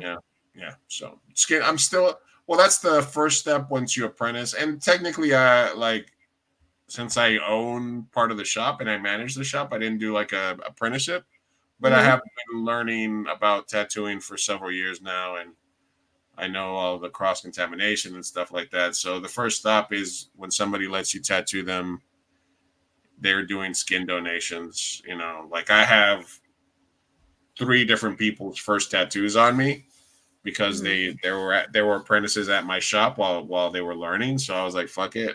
You need to tattoo somebody, might as well tattoo me. So that's kind of the stage where I'm at, where I'm asking people to let me tattoo on them so I can practice, so I can continue to get better. That's awesome. So we're doing it. We're doing it. We're doing it. SoCal Main Street Tattoo. SoCal Tattoos on Main Street. Yes, ma'am. Yes, ma'am. That's what we're doing. All right. Nice. Let's get into some other stuff happening in the world after we spoke to Horacio Garcia Rojas. Let's see what else we got here. Because I got to go to sleep. I got an interview tomorrow. Can't stop, won't stop. I guess. Interviewing. I fucking hate it. I get it. And it's the same. It's like going on the same date over and over and over. All right. What did we miss while we were gone? Hey, Donald Trump with... Donald Trump wished the Virgen de Guadalupe happy birthday, Mary, which was an interesting. All right. That happened. Somebody also tried to shoot him again. Yeah. I mean, not yay. Sorry. 0 for 2. 0 for 2. 0 for 2. 0 for 2. Yeah, I heard. And it's baffling how little people care. I'm like, are we that jaded? I guess we are. No, it's very interesting that if you're a conspiracy theorist and you're like, he's doing this to himself, or if you're a true believer and think that the first time God intervened and made a retired firefighter die instead of him, and now they found a guy with a rifle at his country club. So these seem the second one seems a little staged almost. Yeah. Although I can see why, people, whatever. But it is kind of weird that, like you said, nobody cares, and it's just like, I don't know, are people over it, or I don't know what's happening. All right. Speaking of Trump, so I don't think his numbers are going to go up because of this. Anybody that was already going to vote for Trump is voting for Trump. There's nobody that's there's nobody out there that's like, oh my God, they tried to kill him. That must mean X, Y, and Z. Now I'm going to switch my vote. Like, the only thing that's different about this election from before was the people that were supporting Biden, even though he was a decrepit corpse, were the only ones voting. Kamala comes in and she sort of invigorates the base a little bit more in a little percentage. I think that since then, she's sort of done what Democrats do, which is horrible, which is run to the center. So she might be at risk of eroding some of the progressive and younger voters because of her stance on Israel and Palestine, because of immigration, and because they're moving sort of to the center to appease to the center right. But the only difference is that the base that was invigorated and added to was the Democratic base when they switched out the corpse. The Trump base was the same 6 months ago, was the same 4 months ago, was the same 2 months ago. I don't think that's changed. That can only be eroded, and that can only be people that see Kamala growing and become disinterested and stagnate his vote. That's kind of what I see it. Do you agree?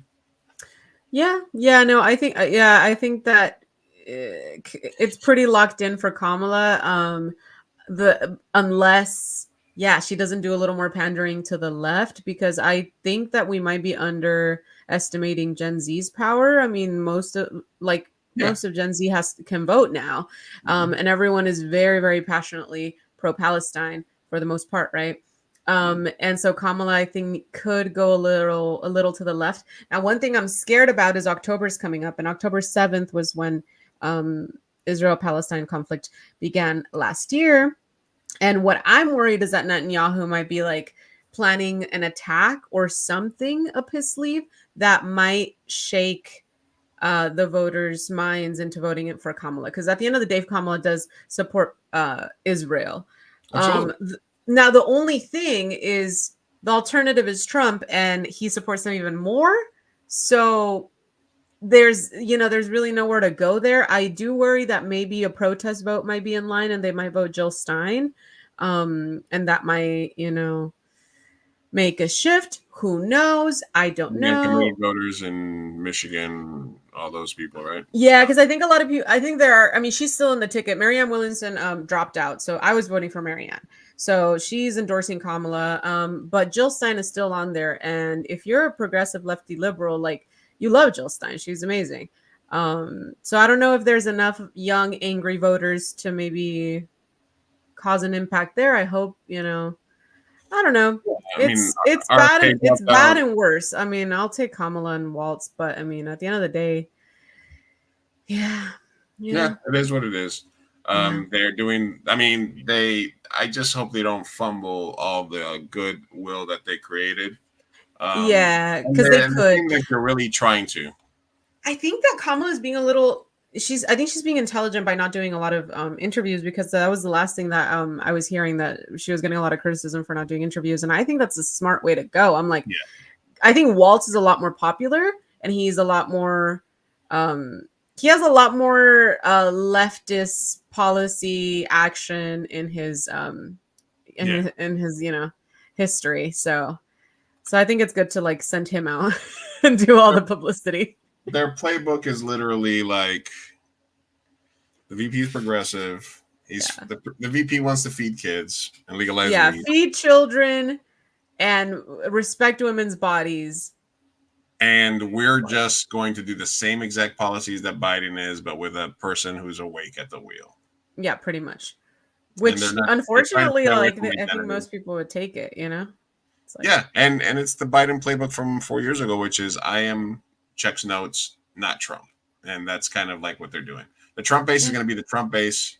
RFK dropped out. He didn't improve numbers. They took 2 shots at him. His numbers went up a little bit. He didn't get a bump because of his VP candidate. Right. His base is his base. Yeah. They're there. I do think the Trump era is over. It's just not hitting. He's just like, in 2016, he had, at the very least, he could talk a little bit of like populist rhetoric, and he could say, well, I've never been in office, and these people are taking your money, and the immigrants are taking your jobs, and he had like a little, and he had charisma too, like a little more, because there's no history to, he hadn't been president before, so there's nothing to call him out on. So he could go to these debate stages and like do the thing and make fun of people and all of that. It's not hitting right now. He's like, he fumbled that debate so badly. He's the old man now. He took now now there's like a trajectory that we can call him out on. He's just like, he just comes across as like a mean old man. Yeah, he comes off as like the crazy mean old man that's just like, he can't help himself. He's like, I have the best crowds. Nobody's bored. Nobody leaves. Her crowds are AI. They're eating the cats and the dog. Like, he couldn't hold that in. Yeah, like he's not so unserious, and like before it was a little charming, I guess, but like now it's like, all right, Grandpa. You know who loves Trump? Who? The CEO of Sticker Mule. You remember a couple of weeks back? Yes, I remember it, because why he still loves him? They're doubling down. They're doubling down. He's doubling down, and charming. Now that I see that he looks like a thumb, it makes sense. He came out. He showed his face. Yeah. This is a terrible PR move. Yeah. So here's what he had to say. Hey, I'm back. Anthony Constantino, CEO of Internet. Like, right there, I was like, you didn't have to tell me that you were pro-Trump. Just from the first few words, the fact that you look like a thumb and you that's don't show your accent. face, bro. Yeah, not when you look like that. I'm sorry. Hey, I'm back. Anthony Constantino, CEO of Sticker Mule, internet's most kick-ass brand, 1,200 people, 39 countries, now officially uncancelable. I'm back launching something called Sticker Pack. It's an innovative new political action committee where we give away sticker packs, actual physical packs of stickers to candidates that I think are going to make the world a happier place. And right now, we're supporting one candidate and one candidate only. Arms are so short. Donald J. Trump. His little What if tiny I told you that? arms. What if I told you that, Sophia? What if I told you you could turn any table into a ping pong table? Oh my god! Any table? Any table. Wow. What if I told you that there's one candidate that's here is for unification, and it's not the surprise? No. The answer might surprise you. We're going to be giving away 500,000 sticker packs with 7 or 8 stickers. I don't recall the exact number, but 7 or 8 happy, uplifting, positive stickers. So people all over the country can proudly, happily, and positively, respectfully say that they like Donald Trump. Right now, we got a situation for some odd reason. People are uncomfortable admitting it. They get bullied for saying they admit it. We want more people standing up every day saying they like Donald Trump.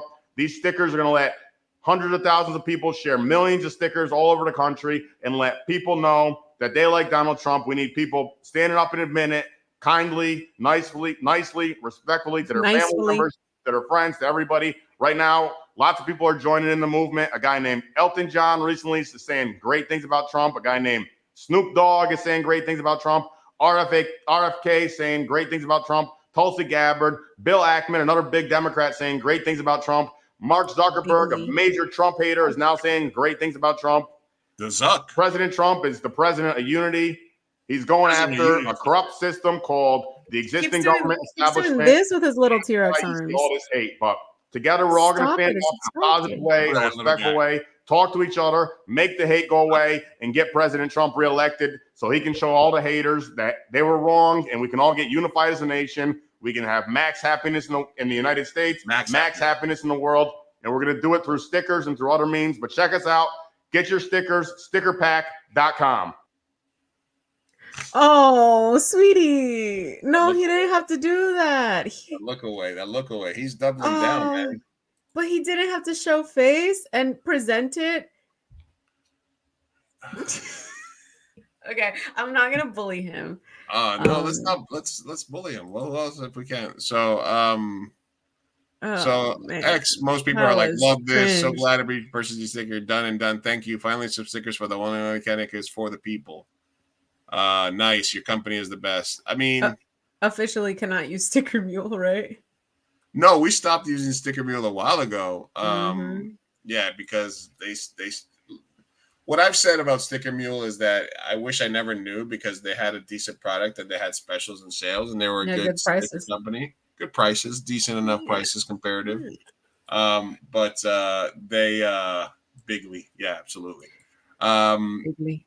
But this guy just doubled down on everything that was bad. And I was going to, because I saw it right when it come out, and my comment was gonna be, "Oh, you're dumb, huh?" But I was like, no, I don't want all the Nazis and all the crazy. Yeah, you're just asking for a lot of hate. I was like, my phone will go off with notifications for like the next 8 hours because I would have been like the first person to comment. And as you can see, the first few comments are all like, dick riders. So anyway, yeah, it's just interesting. So yeah, Sticker Mule can suck a bag of dicks as far as I'm concerned. I second that. He did that. Wow. He totally did that. He was like, let's go for it. That was so cringe. P. Diddy is in federal jail. Sheesh. Did he do it though? Diddy the Diddler. Sorry. Diddy the Diddler is accused of coercing people for sex, transporting people across state lines, intimidation, shooting somebody in the face, lighting the car on fire, keeping sex tapes, coercion of sex with minors. Sheesh. There's a lot of shit on there. He's currently in a federal lockup, same prison where they kept like a Jeffrey Epstein and shit like that. That's awesome, because they raided his home, so I'm assuming they have more than enough evidence, right? Listen, when the feds get you, they got you. They will let you sit, and for years, months, they'll let you live the high life. They don't want to go after the first little bus. They build their case. They take their time. There's a reason that federal prosecutors have like an 80 or 90% conviction rate, because they lay all their cards out and their whole thing on there before they put the cuffs on you. Once they put the cuffs on you, you are fucked. It's exciting. So I love when there's some semblance of justice, you know. And I'm not going to say I posted this earlier, but I'm not going to say I called it out. But as you know, when I was in film school or studying film back in the day, my idea for my thesis film was somebody called Puffy Must Die. Puffy Must Die, yeah. Which was supposed to be a feature-length film about a guy who was dating J-Lo before she became a fly girl. And then his job was he worked as a guy in a chicken suit. He got hit by Puff Daddy's limo, and he went into a coma for a few years. When he got out of the coma, Puff Daddy was dating J-Lo, and she had broken up with him. And then he slowly goes insane and begins to plot revenge and plot to kill P. Diddy. But now, with all the shit that's happening now, like, that's a whole different third act. It's a hero story now. It's a hero story now. Like, he could have legitimate reasons for killing Diddy. So I might have to rewrite that treatment for Hollywood. I'm ready. We got it. We can make that movie happen. I have the rights. That's so crazy. The question is, I mean, and listen, he's got a lot of money. I don't know why he would even get caught. He should have just gone to Israel or Barbados or Costa Rica or somewhere and just hit out. This is exciting, though. I'm here for it. Because fucking how disgusting. Like, I don't know. I'm just here for all the justice and reparations of people that were like yucky and disgusting in the early 2000s that are like now kind of like being held accountable, I guess. I'm assuming that, you know, it's a lot more people than just him, but I'm hoping that more people come down with him. No, I mean, what did Cat Williams said? This is the year of shedding light and all the stuff that's happening. So, you know, we shall see. Yeah. Yeah. So moving right along, let's see, where should we go to here? Let me knock some of these out. In Emmys news. Oh yeah, I missed it. What happened?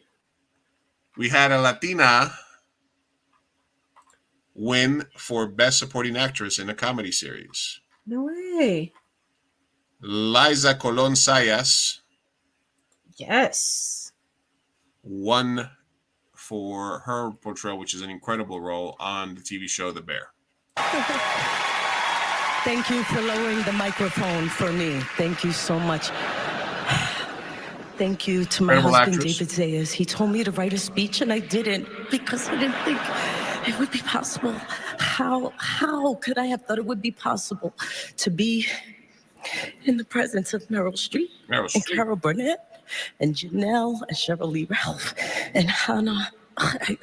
Anyway, I love you all. I revere you. First Latina to win. To the bottom of my heart. Ever? And other women. Wow. My mommy, I thank you. You've always my family, my grandkids. Yeah, thank you. And thank you to my beautiful cast, Christopher, Joanna. Thank you for giving me a new life with this show. And to all the Latinas who are looking at me, keep believing and vote. Vote for your rights. Thank you. Thank you. Yeah. Ay, bella. Very nice. I'll cry. That was beautiful. That was beautiful. I love seeing Latinas winning. Hell yeah. No, awesome. Absolutely. I need to watch the show now. What is it, Bear? You haven't watched The Bear? I haven't watched The Bear. No, I've been watching movies all year. I watched Beetlejuice, and I watched that other one that sucked. What's it called? No. This House of Dragons? No, the one where What's the guy from Split? What's his name? James McAvoy. James McAvoy. Yeah. The one that he's in. Sure. He has a movie out right now. No, right now. Like, Oh. I forgot what it's called. I watched that one. Strange. I forgot. What is it called? Okay. Clearly it was memorable and I loved it. I believe it. All right. No, don't believe. I'm being sarcastic. It was terrible. Is it safe to drink raw milk? TikTokers are guzzling it straight from the cow. All right. That's just today's sign that the apocalypse is upon us. TikTokers are doing infinite money glitches and they're drinking unpasteurized milk. That's all you need to know about that story. I guess that's what they're doing. Was that a headline or was that for real? I don't know. I saw it as one of my tabs, but I just decided I didn't want to go into it. All right. Yeah. So did you watch Inside Out 2? Absolutely. I love that one. It's very good. So apparently Pixar said no bisexual lighting. This was a tweet that came out a couple of days ago. Their apparent hesitance to touch on LGBTQ themed storylines in particular affected Inside Out's development, according to several of our sources. Multiple people recall hearing about continuous notes to make Riley, the main character of both Inside Out movies, come across as less gay, leading to numerous edits and ramped up around September after the resolution. Sources describe rumors that there was special care put into making the relationship between Riley and Val, a supporting character introduced in Inside Out 2, seem as platonic as possible, even requiring edits to the lighting. So they said no bisexual lighting. What does that even mean? Any trace of romantic chemistry, one source described it as just doing a lot of extra work to make sure that no one would potentially see them as not straight. I mean, I still did. Right? I was like, you're in love, girl. But also like they're like preteens. Like they're preteens. Like you're not there's no I mean, I guess no wait, that is where it overtly she did have a boy crush, so never mind. I guess that is kind of where you start indoctrinating kids, right? Speak No Evil, Mama Les says was the name of the movie. It's so annoying though, because I feel like I was indoctrinated with straight couples. Like it's so okay from birth to see straight couples kissing and Disney and the princess and the prince and blah blah blah, and that's all so okay. But any light undertone of like any possible queerness is like wrong or what? Now, is this a backlash and a counter correction to the make her gay, make her lame sort of internet theory about how wokeness is ruining all movies? The Buzz Lightyear movie had a gay relationship that bombed. This is what Twitter and obviously the trolls are sort of hanging themselves on. This movie is one of the most successful movies of all time. Mm-hmm. So what they're saying now is the reason that this movie was one of the most successful movies of all time is not because it was a great constructed movie, but it was specifically because they avoided LGBTQ themes. Avoiding LGBTQ themes and just telling a story everybody can relate to is what made it successful. The fact that it was an avoidance, saying the part, basically avoiding LGBT themes was the reason of its success. I wouldn't say that that's like the reason behind its success. It's also a really good movie. And embraced by all for a reason. But here's the thing, like you're saying that a movie can only be successful if it doesn't have any like minority sort of representation in a sense, and it's kind of like that more so says about the state of where we're at in society of like there's still enough bigots that are willing to die on a hill of like I'm not going to support LGBTQ portrayals or anything like that. So there's an argument to be made, like if there's a huge enough audience that are bigots, they are going to exclude any minority, and that's not just LGBTQ, that's any color minority, that's it's anything, it's female leads, like also what is the one where it was like all females and then it got trashed on. I mean, we had the Ocean's 11 or whatever that one was, it was all female. We had the Ghostbusters one that was all female, stuff like that, where it's like, yeah, there's still an argument to be made that if you make anything fully minority when the audience is not ready, it's gonna flop. and you can do that. But I feel like that's more of a depressing state. That's more of a depressing look into the state of where we are at in society. You know what I mean? Yeah. I don't know. It's a kid's movie. I don't know. You guys are weird. You guys are fucking weird for focusing on this shit. Jesus. Right. So if the movie had bombed, it would have been because it was too gay. The movie did well. It was because it was straight. Yeah. And I'm like, and no, the point is, because I'm like, there's plenty of like straight movies that bomb. You know what I mean? So like, give me another animated film from this year, and I guarantee you that it probably did worse than Inside Out. You could have told me Toy Story, all the Toy Story movies made billions of dollars.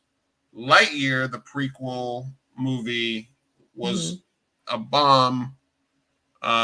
Inside Out 2, you could have said it's guaranteed to be a hit because of the first movie was so beloved, but you know what I mean? So I'm not agreeing with trolls and saying that the lack of LGBTQ teen themes is what made the movie successful. What made the movie successful is a well-constructed film, and Pixar does a great job of constructing these things about emotions that are great for kids to watch, but also as an adult, you start remembering and thinking about things, and you're like, oh my God, that's how your persona is constructed. Meanwhile, Joy just being a dumbass is what causes all the plot points of 1 and 2.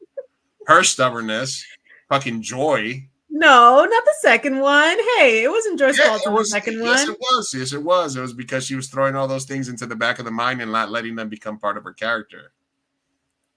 Right. So she was. But also, wasn't it anxiety that kind of like? Oh, anxiety was the catalyst. Anxiety fucks it up. Come on, anxiety kind of. Anxiety was the catalyst, but Joy. Spoiler alert. Joy. Trying to keep everything happy, joy, and taking the bad thoughts and throwing them to the back of her mind, and not letting those become part of her personality was the reason that she wasn't prepared for the anxiety that hit. I mean, I agree. It's kind of like similar to like sadness in the first one. Like, yes, I get it. Joy is a fuck up. All right. Joy is the fucking bag fumbler. Yeah, we could have gone together, her and anxiety from the jump, but we wouldn't have a film. All right. All right. And then I had one other story here, and then some palate cleansers, and then we'll get out of the way. I kind of talked to you a little bit about this a couple of weeks back, which was Taylor Swift dates Travis Kelce from the Chiefs. Patrick Mahomes is a quarterback of the Chiefs. Brittany Mahomes likes and retweets, or I don't know what she does, but she basically has been a fervent supporter of Donald Trump. She also supported the Chiefs kicker after he said all of that misogynistic shit. Oh, yeah. And then there was a video of them watching the last Chiefs game from separate booths, and a lot of Swifties were mad that Taylor was See, I feel like Liz right now telling this. A lot of Swifties were mad at Taylor because she was hanging out with Brittany Mahomes, and they were like, is there a divide? Is there a divide? Blah, blah, blah, all this stuff. And now. So Taylor Swift fans were disappointed over singer's new photo with controversial celebrity because they went to go watch a tennis match together, and they were photographed hugging each other and having a good old time, etc. So they're like, how could you be with that person? So the latest is Brittany Mahomes sides with Taylor Swift after Trump's vicious attack, is rethinking her support. So now after Trump went after Taylor Swift, smart move, bold strategy, Kyle. Let's see how it works for him. Don't do that. Brittany Mahomes is now considering rethinking her support. See, here's the thing, though. I have a problem with any headline that is telling me what people are thinking. How do you know that she's rethinking anything? You don't know that. But what we do know is that Taylor Swift did do a beautiful, awesome written post supporting Kamala. So she is questioning her support after he lashed out at Taylor, saying he hates her. A source told the Daily Mail. This deeply bothered Brittany because Taylor is like a sister to her, and she has done absolutely nothing wrong. But the source cautioned that the mother of two's reported change of heart about Trump doesn't mean that she's suddenly voting Kamala. It just made her more aware of supporting him so publicly. Okay. All right. All right. All right. Yeah. I mean, I'm not losing sleep over Brittany Mahomes. I'm kind of more. I was just pumped that Taylor Swift finally spoke up in any She shape, was way, or waiting form. for the right moment. She was waiting for the moment, and I think she plotted correctly, and it was the best moment. It was a really great post, really good caption. Kudos to her. I mean, listen, she's more powerful than God right now. So, Did like you it or see not, the she has an impact. You know. Did you see the Elon tweet? Response, yeah. So petty. What did he say? I'll put a baby in you. Is that what he said? I didn't pay too much attention. I just saw that she got backlash. No, I think it was like literally like, fine, I'll give you a baby and take care of your cat forever or something. Oh, ew. Nobody wants him. Right? Fine. Like, oh, here. This was the tweet. Fine, Taylor, you win. I will give you a child and guard your cats with my life. oh, that's so cute of him that he thinks he would ever be able to touch her. I will inseminate you with my demon seed. He's disgusting. I find him like revolting. Like, yeah. Fuchi, yeah. Fuchi. I don't think he would ever get laid if he didn't have money. I genuinely think that no one would touch him. Nice. I'm sorry. It's the truth. All right.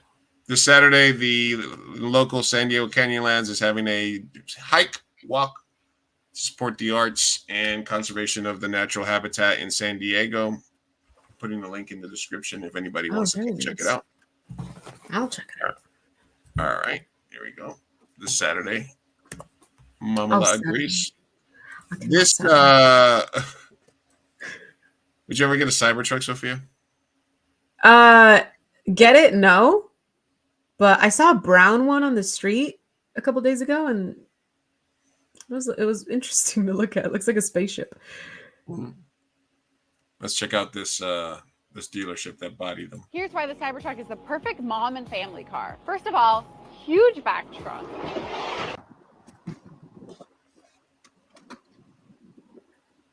With the tonneau cover, you never have to worry about all your kids' stuff getting wet or your groceries. Everything stays nice and dry. Yeah, like every car ever.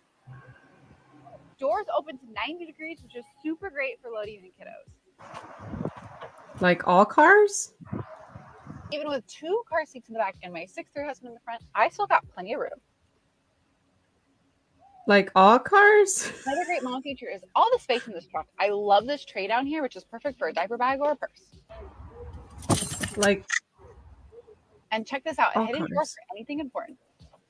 You mean like all cars? Like a glove box? But best of all, you look like a total driving your kids around in this.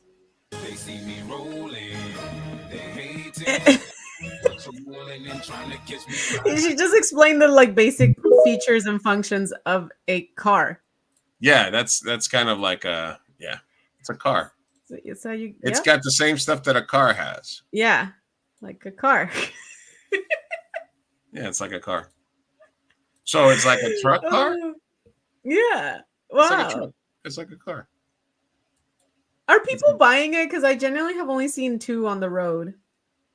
No, what I saw was that it's like since there's so few on the road, when you see them, it's like, oh, that's the neighborhood douchebag. Douchebag. Yeah. I'm like, if anything, like if you see one in the, oh, that's our town's asshole right there, you know? Yeah. Like, yeah, I don't feel like it has a good connotation to it. I don't think it does any favors for your reputation. I don't get it. I just don't know why it looks like the car that a 6-year-old draws. I don't know. Yeah. Like I drew that car when I was a kid. It's like, it looks like a spaceship that, like, you know, we would have thought the future would have had in the 2024s. Something like that. You know, like Back to the Future. So we want to thank everybody that joined us live today on Instagram, Facebook, and YouTube's. If you missed any of the episode, go back and watch it. Leave a like, leave a comment. Let us know what you like. Share the stream. But if you want to listen to just the audio portion while you're going about your day, working out, driving, Go to anywhere you get your podcasts. For example, on Spotify, all you need to do is type in Mi Gente Show. And you can catch our latest episode. Gen Z Sets Their Boundaries, Jenna Ortega and Chappell Roan. All the good stuff. And you can also go on Apple, Good Pods, and literally anywhere where you get your podcast. Just search for Mi Gente Show and you can watch us, listen to us on the go. So, Sophia, that's all we got for today. That's all. All right. We did it. That was an awesome interview. I feel like we went long in the interview, but it was just, we had so many things to ask and he was so gracious with his time. It was a very fluid, interesting conversation. I'm glad that we let it sort of go. And I'm glad, we kind of go to our guest needs and he said, hey man, I got all the time in the world. Yeah. So that's we're going to dig then. We love this. We basically talked about everything. And what an incredible, like somebody that's worked with Tilda Swinton, Clint Eastwood, the cast of Narcos, like all the actors that he named, Bill Pullman, like there's Yeah, we could have kept going. It's kind of a big deal. Like, you know what I mean? Like, yeah. Kind of a big deal. Yeah. Good job by us. Pat on the back to us. Thank you, everybody. Cupo Fuego, Ali Cannon, created by Inez, Linda Allen, Pinchy Mamala. I'm sorry. I have trouble with all the fucking Instagram names sometimes when I'm saying hi to them because it's WC. Yeah. So anybody that stopped by on Instagram, Facebook, YouTube, all the channels, thank you guys for watching. We love you guys. All right. Love you. When's our next show, Sophia? I don't know. Are we skipping next week and then the following? I think we skipped last week, so I think we might. Let me look at our calendar. It says, I don't think it says we do have a show next week. What? Yeah, it's the 24th. Have a green. Let me see. Hold on. We'll figure that out. We'll figure it out. Yeah. We'll figure it out. All right, guys. We love you. Take it easy. Try better next time. Peace out. Love you guys. Hasta luego.